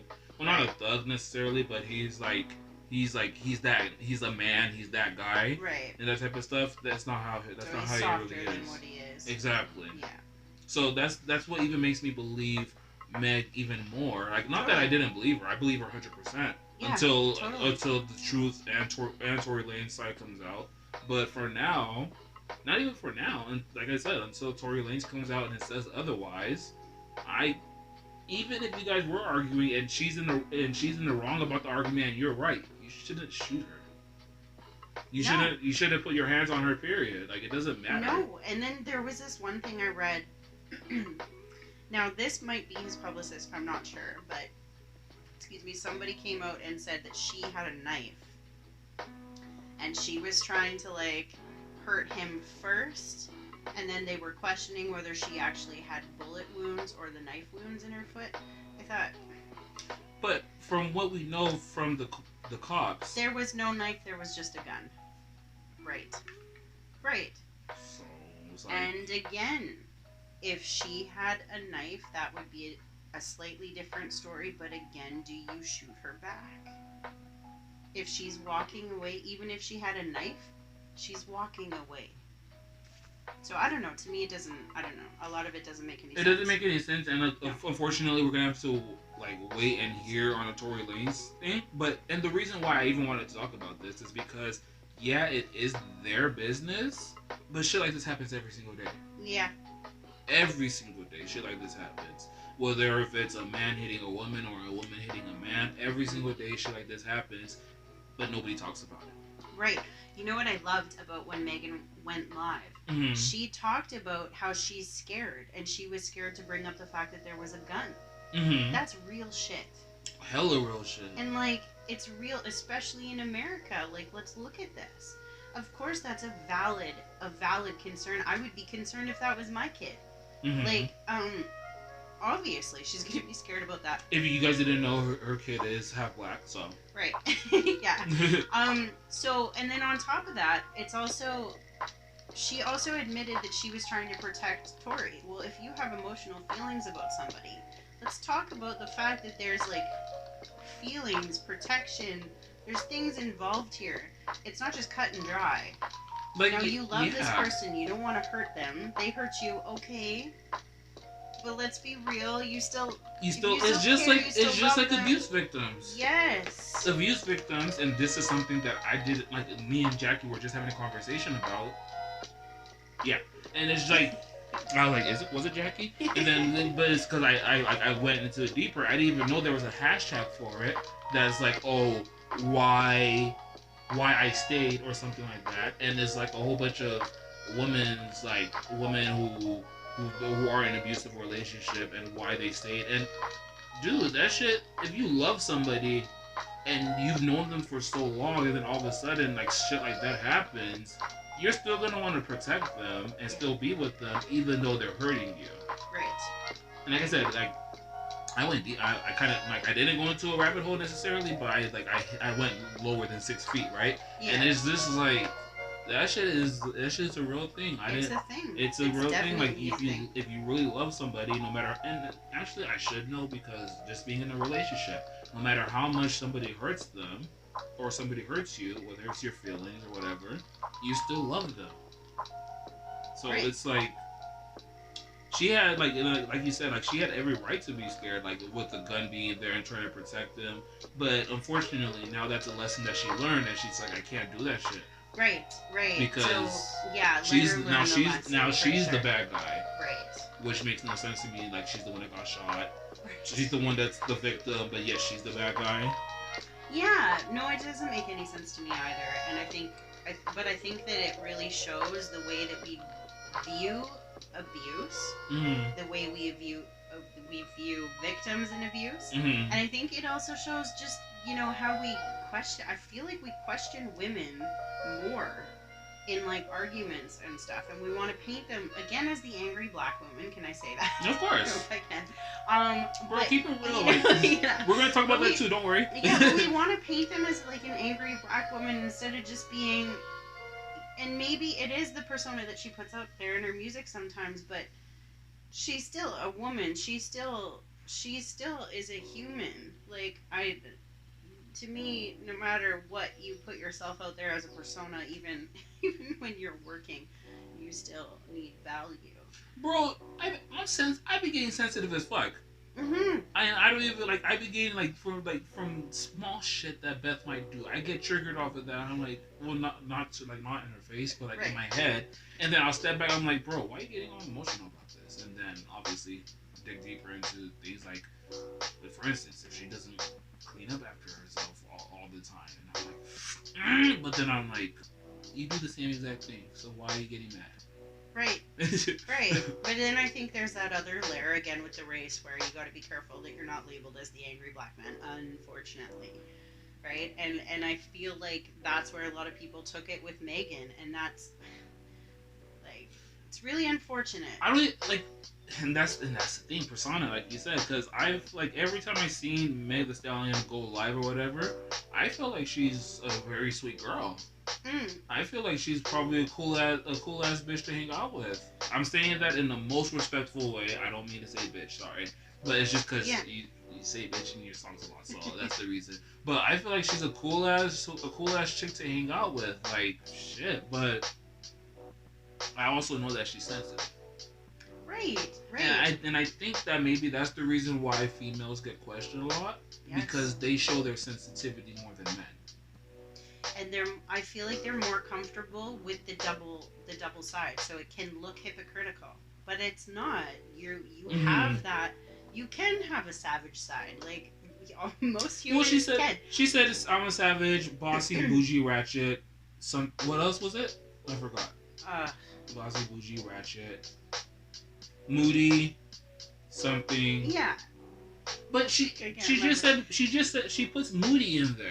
Right. So you already know that she is sensitive, as is. So like that, it's not even a persona, if you will. It's who she is actually is. That is true. But I think it also comes like we have to recognize that when a person has a strong side, they also have a weak side. Everybody, and that's normal. So. Double standards, man. There it is. Yeah. Okay, and now to the black man, black woman thing. First of all, shout out to you, Meg, because when you said that, I felt that in a very deep level, that even though you were the one that was wronged, you knew the situation that was going on in America, you knew the situation of how cops treat black people, and yet you still decided to treat that man. And this is somebody that I don't know, love, I don't know what your guys' relationship is, but just the mere fact that you guys are both black and there was a gun involved, you thought quick enough to be like, oh, I didn't even know there was a gun, or that type of thing, or you were acting oblivious to it. I that's a shout out to you, because I don't know if I would have done that. No, I think that it shows that she had her head about her. She was thinking. Her brain was turned on. Like she's an intelligent woman. She is. It means she's aware. She's a freaking huge artist in the hip hop culture. We can't deny that. And yet she still goes to school. Yeah. Well, and I mean, yeah. And this proves it though. This proves that she is a quality human being. If she can sit there, it's late.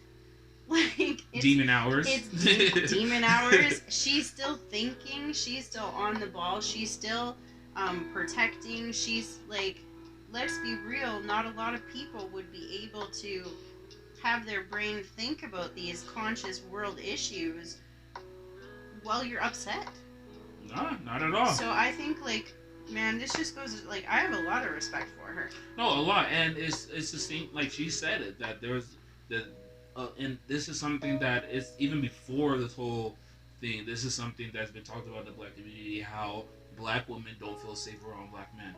Right.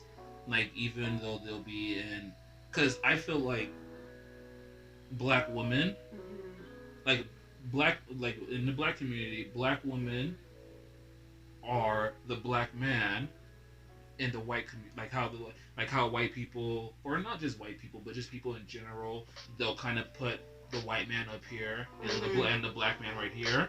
I feel like the black man's right here, the black woman's right here. Yeah, unfortunately, I agree. It's terrible. And it's just, it's like, how are you supposed to feel protected is if the one that knows your struggle the most helps you out with that struggle, you can't feel protected by them.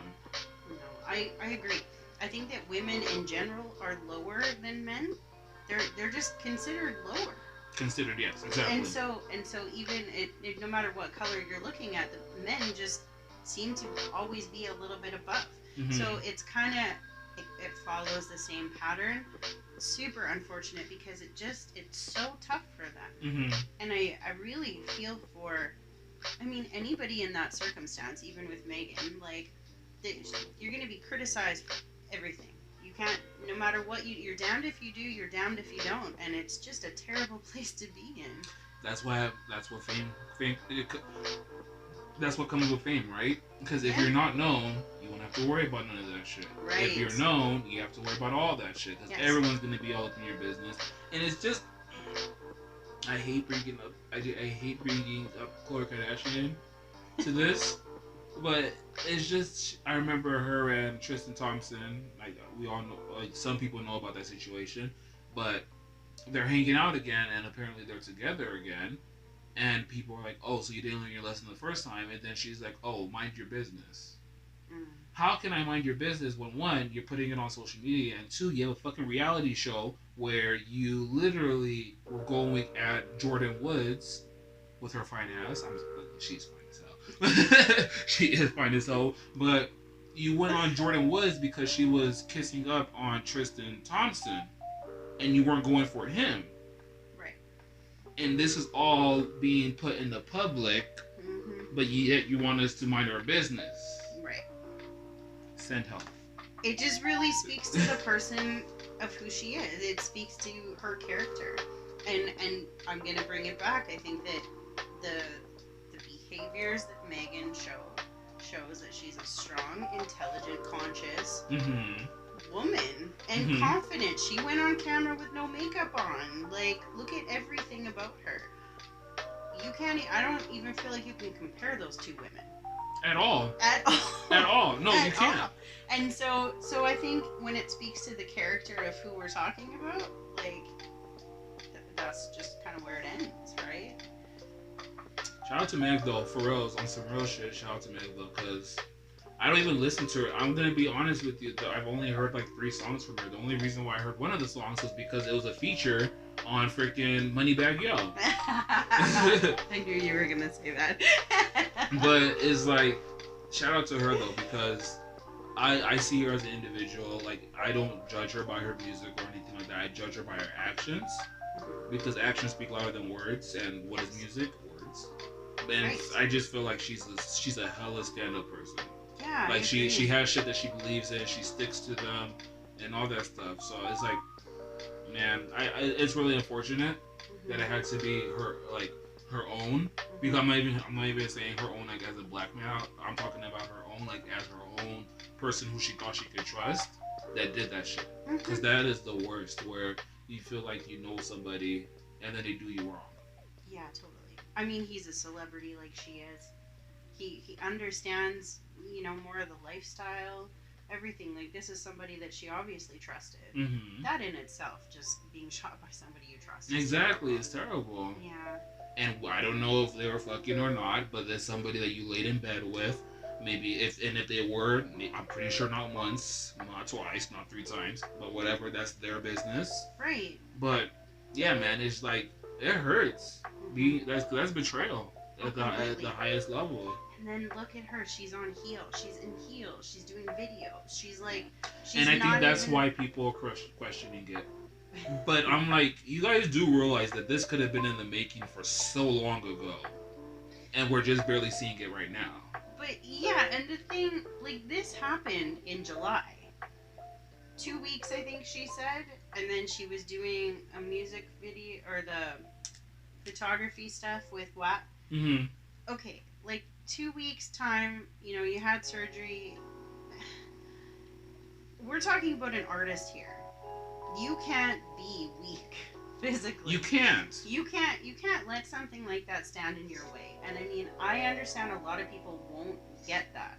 And it's at the same time, like, consistency, like what I said in the beginning.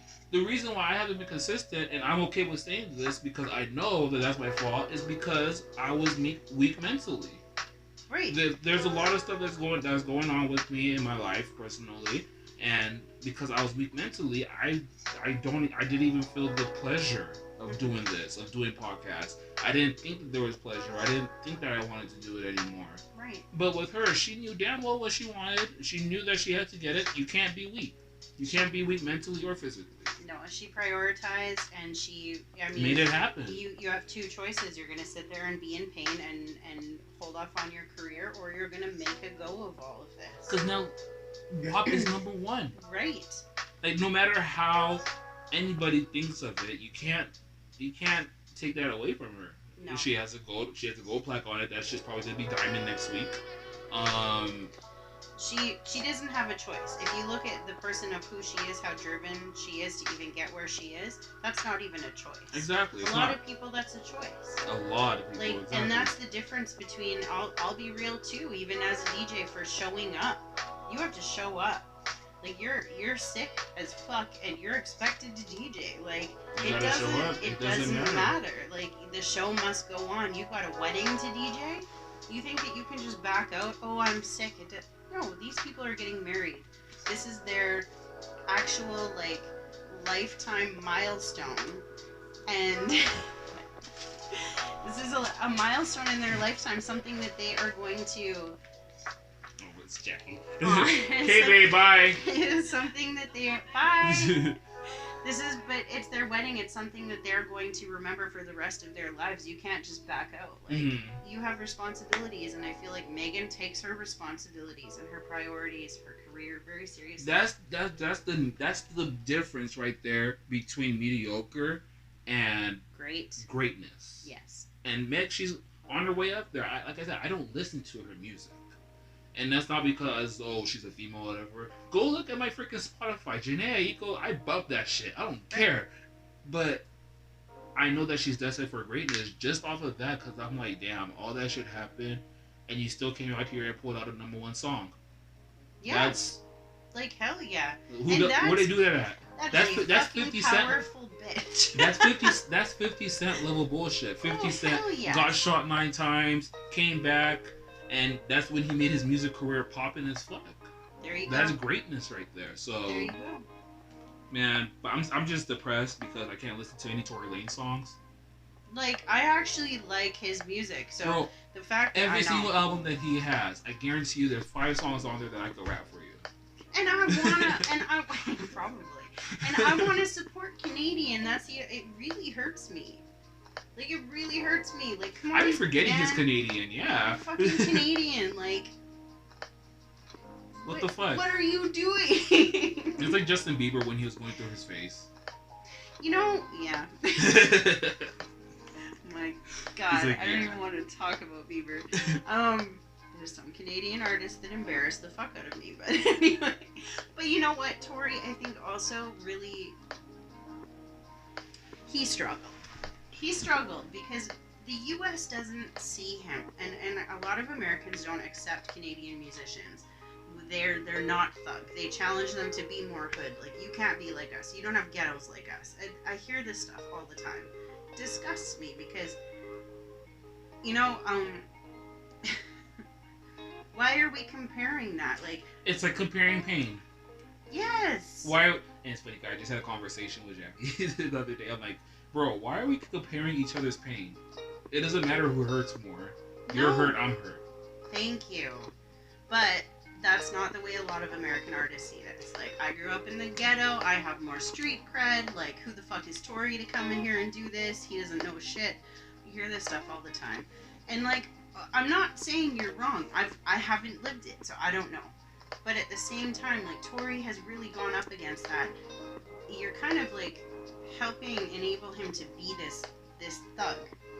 I mean, really, you're expecting him to show you, prove yourself. You're saying this to a man. A man is gonna prove himself. He's gonna say, okay, hold up. He's like, bro, do you know how many times just because I'm a man that I fought somebody? Right. Or not that I fought somebody, but I defended myself and, like, actually, like, ended up beating the other person's ass because I'm a man. I need to prove my cred or whatever. It's like, it's stupid shit. It is. It really is stupid shit. That's why women live longer than men. Well, well, it is, but at the same time, you know, like, okay, I'm not going to say that I like Tory. I don't like the fact that he did this. I'm not making excuses, but I am saying maybe we should consider that a little bit because his music bops. That shit is hard. Totally. Like, he's talented. I'm telling you, every single album, every single time Tory Lanez has an album coming out, I listened to that shit the very next morning. Yeah, I mean, he's talented as fuck. Like, rapper, singer, auto-tuner. I mean, look at, like we said, look at freaking how he did with quarantine radio. Mm-hmm. Who would have thought of that shit? Just, let's make up a radio thing that everybody could come to and have a good ass time. Survival of the most creative. And he did that shit fast. He got on that, and it was dope. Fire. Yeah. It was dope. I didn't tune into any of it, but I've seen recordings of it. I'm like, damn, I actually want to go watch one of these. Yeah. So it was fun. But you know, I really feel like Canadians get sort of the shitty end of the deal. They have to be more incredible just when it comes to being in the music industry. Yeah.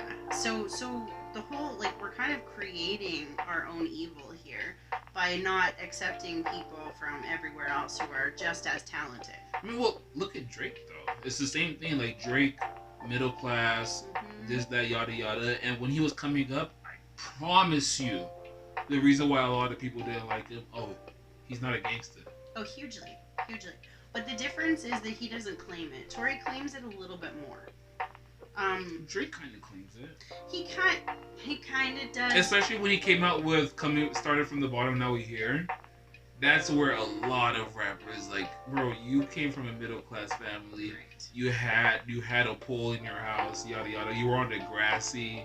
Right. But then you have to also ask, what's his bottom compared to what's your bottom? That's what I was gonna say. Like, and I mean, who decides where you grow up? Who decides where you're born? We don't choose that shit. So to me, that's just like really unfair. It actually straight up pisses me off. It does. Because I'm like, okay, did I choose? I love music. I'm a huge music industry chick. Did I choose to be born in Canada? That's a disadvantage to me. It is. It really is. Because, and just think about it this way. Me with the USA passport, just because I'm an American citizen, I could literally travel anywhere around the world and I won't even have to worry about having a visa for a long ass time. Right. Whereas, like, let's say somebody who's from Sierra Leone, you need to have all your paperwork in order just so you can come and visit. Yes, exactly. For up to 3 months. Yep.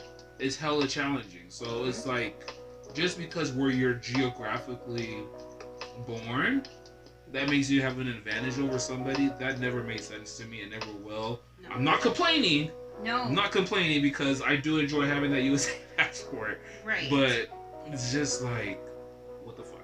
Right. That makes no sense to me. And it's funny because I never even looked at it that way. From like, he's a Canadian rapper, so he has to. It's kind of like with black people that like, and I feel this way, and I don't give a fuck what anybody else says about it. That's how I feel. That black people, we have to work twice as hard just to be looked at the same level.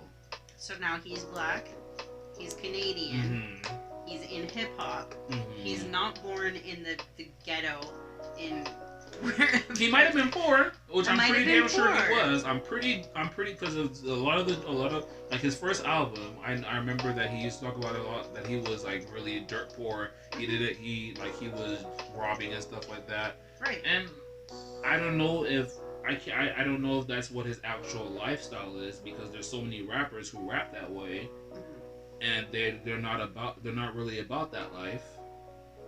But still, it's like you said, like he's gone through his own struggle to get to where he's at. Absolutely. So I get it that we do need to take that into consideration.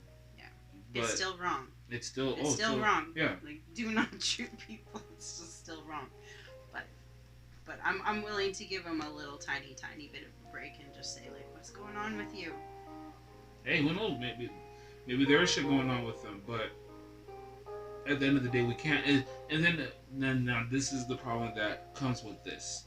We can't give celebrities or anybody who's in the limelight, we can't give them a pass just because of their work. No. Because then that makes it look like, then why did this happen to Kathleen? Oh hell, and then I like that. He's Yeah. still fucking charge him, and maybe have a conversation with him too. Like, let's ask him, like, really, like, what the hell were you thinking, dude? Like, you're gonna just, you know, like, come on, man. I'm surprised he hasn't been deported, to be honest with you. I'm really surprised because that's, in the eyes of an American, Mm-hmm. that is terrorism. And again, you're Canadian, so you gotta walk different. You gotta Unless he carry has his yourself papers. different. Unless he has his papers, like 21 Savage, like he didn't have his papers and stuff like that. But he still grew up in Atlanta hoods and stuff like that, and he was really about that life. But like that's all he knows though was Atlanta, Right. so that's a different story. Like It is a different story. That's all he knows versus Tory, where he's grown up. Or he's grown up in, like, he's been in Canada, he's been to Jamaica and stuff like that. So he has to kind of move different. Mm-hmm. So He does. I believe that. I just feel like celebrity, they get a special treatment Mm-hmm. type of thing, and yeah, it is what it is. Yeah, I don't feel like they should. I agree with you on that. They do, unfortunately, but All right. yeah. Do you want to keep going? I have. Oh, you already talked about that. I have one more thing here. That one cutie movie thing. Did you want to talk about that, or are you good? We can go into it. Okay. We can go into it. Now, I don't really like this topic. I'm just gonna say it. That's my trading thing. Oh. That beat. But yeah, this. I only don't like it because of what I learned after the fact. I don't know if Jackie sent it to you. What's that? No. Oh, well, we'll talk about that regardless, though. But so this movie, or whatever it is, I don't know if it's a movie, I don't know if it's a short film, I don't know if it's a TV series. It's called Cuties. I think it's a series. All right, it's called Cuties. Yeah. It's basically about these not even teenage, like they're just 10, 11, 12, and they're trying to become dancers, right? Like they want to be professional dancers or whatever it is. But the way how it was marketed was really terrible. It was marketed more as exotic dancing, more twerking. Exactly. Less like more skin exposed. Yeah. Yeah, and stuff like that. And people were going wild over that. People were going crazy wild, like the parents should be ashamed and all that stuff. No matter how it was marketed or anything like that, regardless, that shit, like the parents should be ashamed of that, because I don't feel like that's something 10, 11, 12-year-olds should even start to be looking at towards. Right. But what Netflix said, and I'm probably actually gonna look that up so that I could be accurate with it, but what they said was that it's a remake of I think Jackie sent it to me on Messenger. Is it French? Yes. Yeah, of a French film or something. Or It was like something something along those lines, Mm-hmm. and it's just that wasn't how it was supposed to be portrayed. Right, it's completely opposite. If you watch the trailer on Netflix versus how it's being marketed, versus even just a sign that they put up or the picture, whatever, of Cuties, it is so different. However, I do want to say, I just want to clear up one thing. You said the parents should be ashamed. I mean, I'm assuming that they gave permission. I'm not sure. Really, that's what I can only assume. Yeah. However, the 11-year-old goes against her family to do this. Her family's Muslim, and they give her a lot of grief because of this. So I'm not sure how that turned into consent to actually like have this out there. I'm not really sure. Right.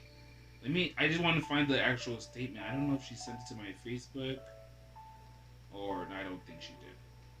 No, I definitely didn't.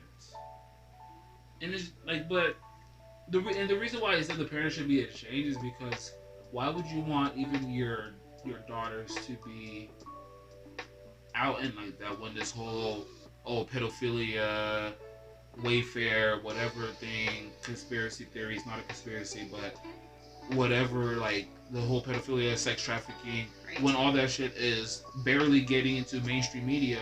Why would you allow your kids to be portrayed in that way? Yeah, I mean, I think we really got to go back to the protection component. And what are we protecting? It's it's normal, it's healthy for an 11-year-old to want to explore her sexuality. Mm-hmm. If that's through dance, that is her prerogative. Mm-hmm. That's normal. Do we put it on film? That's a different story. That's a different story. Mm-hmm. Do we put it out there for her that makes her at risk? Fuck no. She's 11. We still protect that. And so, what I want to ask now, do you feel like hip-hop culture has to do a lot with that, though? With which part?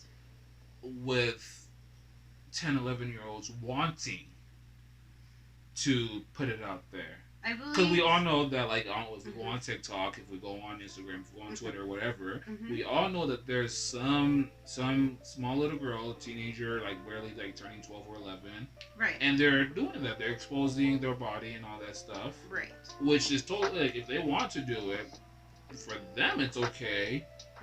But as a parent or, like, as a parent and stuff like that, you have to be able to watch that stuff because there's pedophiles out there, man.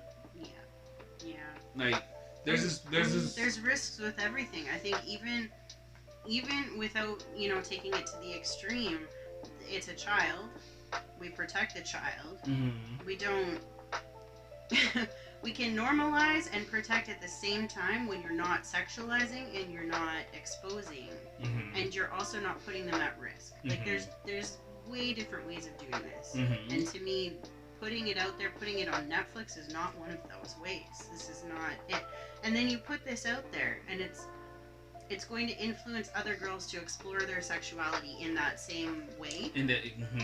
Which maybe naturally they wouldn't go about it that way. And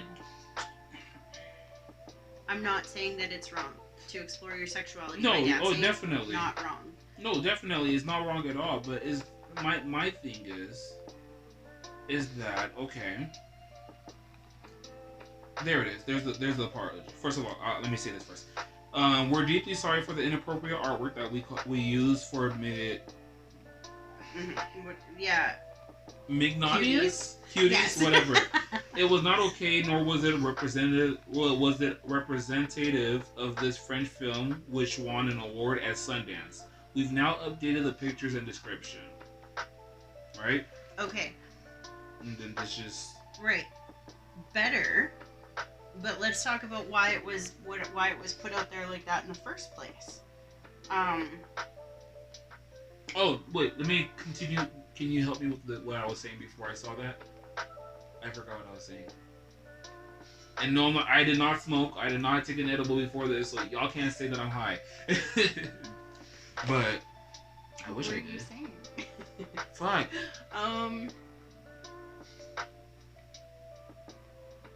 It's gone. It's gone, yeah, it's gone. But okay, go ahead. But like, why was it out there in the first place? That's where you left off. Yeah, I just don't think that. I mean, censor your content. Your Netflix. Like, how do you just put that out there? The other. I mean, there's a lot of stuff that goes out there that shouldn't be out there. Like the little girls that go into pageants and those shows and whatnot. That can be a big issue too, but I think you really have to think about protecting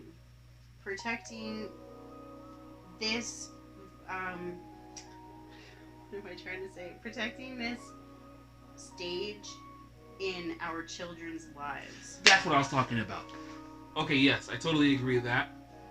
But like I was talking about the whole TikTok thing, and that's what I was talking about. Right. When you said protecting, I think that hip hop has a role in this? Because the reason why I asked is because when a little girl, like let's just say a little black girl, because I feel like hip hop is getting to a point that it's extremely detrimental to the black community. Because if you're seeing little black girls, they're looking up to Cardi B. They're like, oh, she's shaking her ass. She says she's a stripper. She does this. And she's making money and she does all of this with the wrong type of guidance. I think, and that's why I think that kind of men are afraid of that WAP thing when it comes to their daughters, because they're like, oh, my daughter looks up to Cardi B a lot, and if she sees her doing this, and she doesn't want to listen to what I have to say because I'm a male figure, and she just looks at me as plain old dad, but she looks at Cardi like, oh God, it's Cardi. Yes. That she's gonna end up becoming a stripper. She's gonna end up um, being in a lot of sex work and stuff like that, which, like,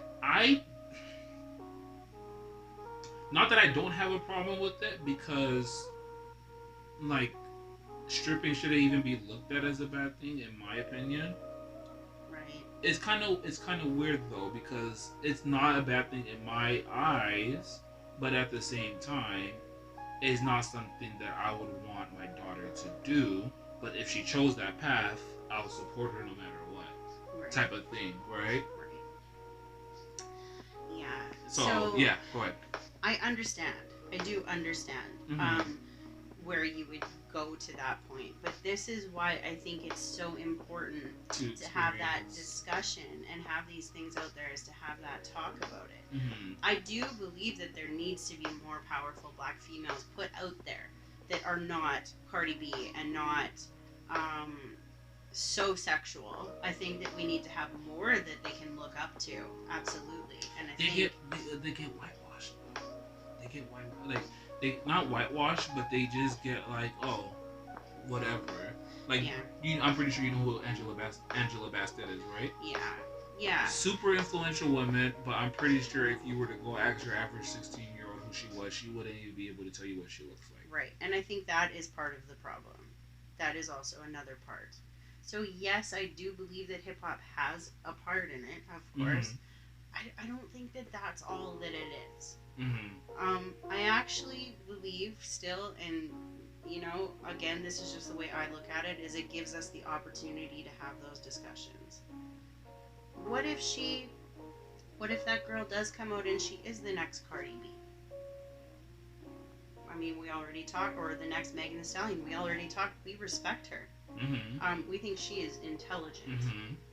She's obviously worked her way to the top of things. Like, I don't know that that's a problem. Exactly. So maybe the way we're looking at things just needs to be reframed a little bit. Of like, that it's really not terrible for her to be the next Megan Thee Stallion.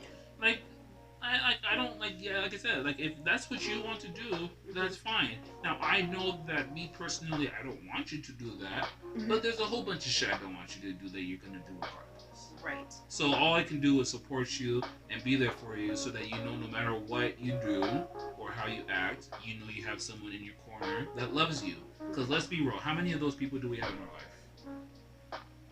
That we can look up to like that? No, that we can, no matter what we do. Oh, yeah. How many people do we know that we have that, like, no matter what we do, they'll still love us no matter what? There's not very many. Exactly. So if you have those type of people in your corner, just imagine how much more powerful you can be. Totally. And I do have one more thing to talk about. And if you want to take Michelle Obama and you want to take Megan Thee Stallion or Cardi B, and you want to say that one position in the world is better than the other, they both deal with a lot of social exposure. They both deal with a lot of questions about their skin color, questions about who they are, where they grew up. There is not a lot that's different. There's a lot more similarities than there are differences. Right. Only differences that I could point out to you point blank is that, Michelle Obama, she was in the White House with the President of the United States of America. Michelle Obama, she wears clothes that cover up more than what Meg or Cardi B would dress up as. Right, but she doesn't cuss. But again, Michelle restricts herself, I'm sure, to be in that role.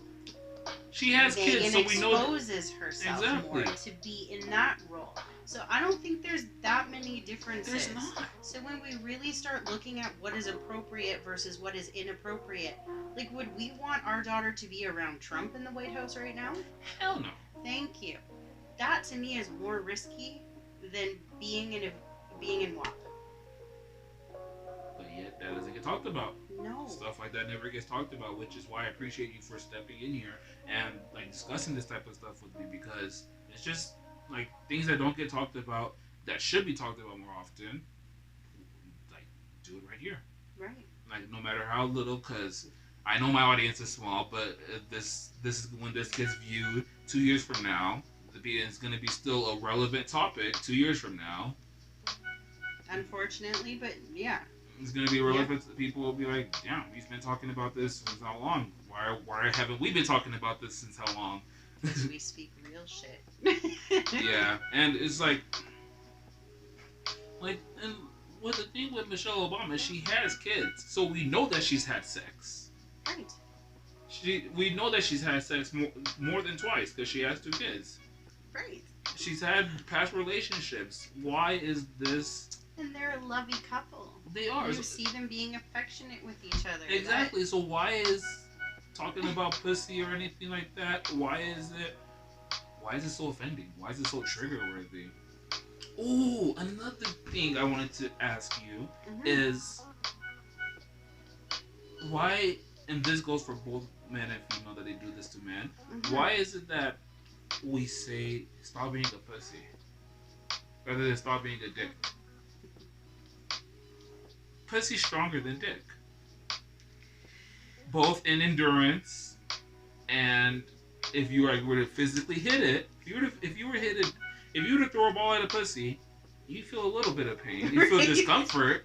It's tough to break a pussy. Let me exactly, but then if you were to throw a ball at a dick, bro, I'm gonna feel like I'm gonna throw up. I'm gonna feel like I'm dying, like literally. So why is it that we say stop being a pussy? That is a damn good question, because I saw that shit from Trevor Noah, so I was like, damn, I never. Yeah, well, it's a really good question because I don't even know the answer to that. It's just like I said before, things just the ball starts rolling in like the wrong direction, and we just don't stop it. We don't use our brains to stop it and say, what are we thinking with this? We need to stop the ball at some point and say, hold the fucking phone. Does this even make sense? Because half the time, even in English, the way we talk, it doesn't make sense. It doesn't. English is terrible. It's terrible English. Why have we not corrected that shit? Although it's supposed to be the most popular language in the world. Why? It is the most terrible language. I think Spanish is. I don't think so. I think it's Spanish, French, English. Really? I don't know. I felt like I had a class about this. Not about this, but it's just a class about communication stuff like that.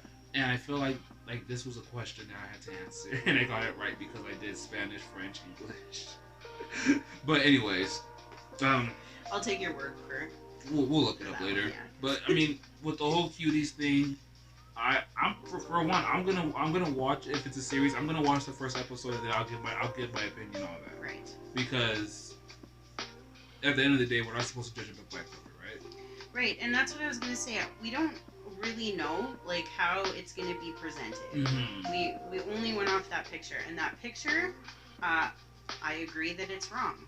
Now, if they correct that, maybe it's different. I don't know. So. And they're gonna get views because a lot of people are interested. Well, we'll have to see what happens, I guess. But, and that's another thing right there. Judging a book by its cover. It's true. We do that a lot with a lot of things that happen, but like I said, when we sit down, open our thinking caps, and we think about it, we're like, and I think that's the reason why a lot of people are triggered, and like the internet is just how it is because that thinking isn't there. Right. We're right back at Adele. Right back at let's judge a book by its cover. Why? Why do we judge a book by its cover? Just because of how it looks, and there was no explanation behind it. Do you feel like that's such a bad way of looking at things, but we do it all the time, and we're hypocrites ourselves because we know we do it. Well, and that's why it was actually tough for her to get there in the first place, to get to where she was. We were judging artists by how they looked. We still do it. I mean, you know, plus we're just getting to the point of plus size models being a comfortable, like, popular thing. So let's be real here. We've been doing it this whole time. it's a hard pill to swallow when you know that you're doing it, but how many people are willing to admit it? That's the difference. Welcome to that ego. But anyways, I think that's about it, right? Yeah, I think we've covered everything. Yeah, we got everything. So, yeah. Thank you for hopping in. Appreciate it. Thanks for having me. This was so much fun. I'm glad you had fun. Thanks for listening, you guys. Thanks for listening, because I know that I'm gonna get a couple of people. You're gonna post it on your social media, stuff absolutely. Like that. I think this is a really good, thought-provoking conversation. So because I always say that as long as one person listens and they're thinking in a different way than when they came in, my job is done. Yeah, and even if they don't think about it, they just ask one question. My job is done. Something. Yeah, you did something, and this was, like I said, I learned something from this. Yeah, I have too. So it was like everybody wins. Absolutely, it was great. All right, but anyways, appreciate y'all for hopping in. Thank you for listening. Don't forget to like, comment, subscribe. I know that an ad's gonna come up right behind this, me saying the same thing, but I'm gonna say it regardless. So thank you guys for entering into the Hiiipower Podcast. This is your boy ABK, and we out this bitch. Deuce. Hey everybody, thank you for checking back into the Hiiipower Podcast. I really do appreciate it. But what I need you to do right now is whatever platform you are listening to this on. If you're listening to this on Spotify, if you're listening to this on YouTube, if you're listening to this on Stitcher, if you're listening to this on Google Play Services, what I would want you to do is to please help me out with a follow, like, subscribe, whatever platform you are on. Please show some support for me, because this is how I grow as an individual, and this is also how I grow as a business. So again, please leave a like, a comment, support me. Find a way to support me, and I always appreciate any type of support. Thank you.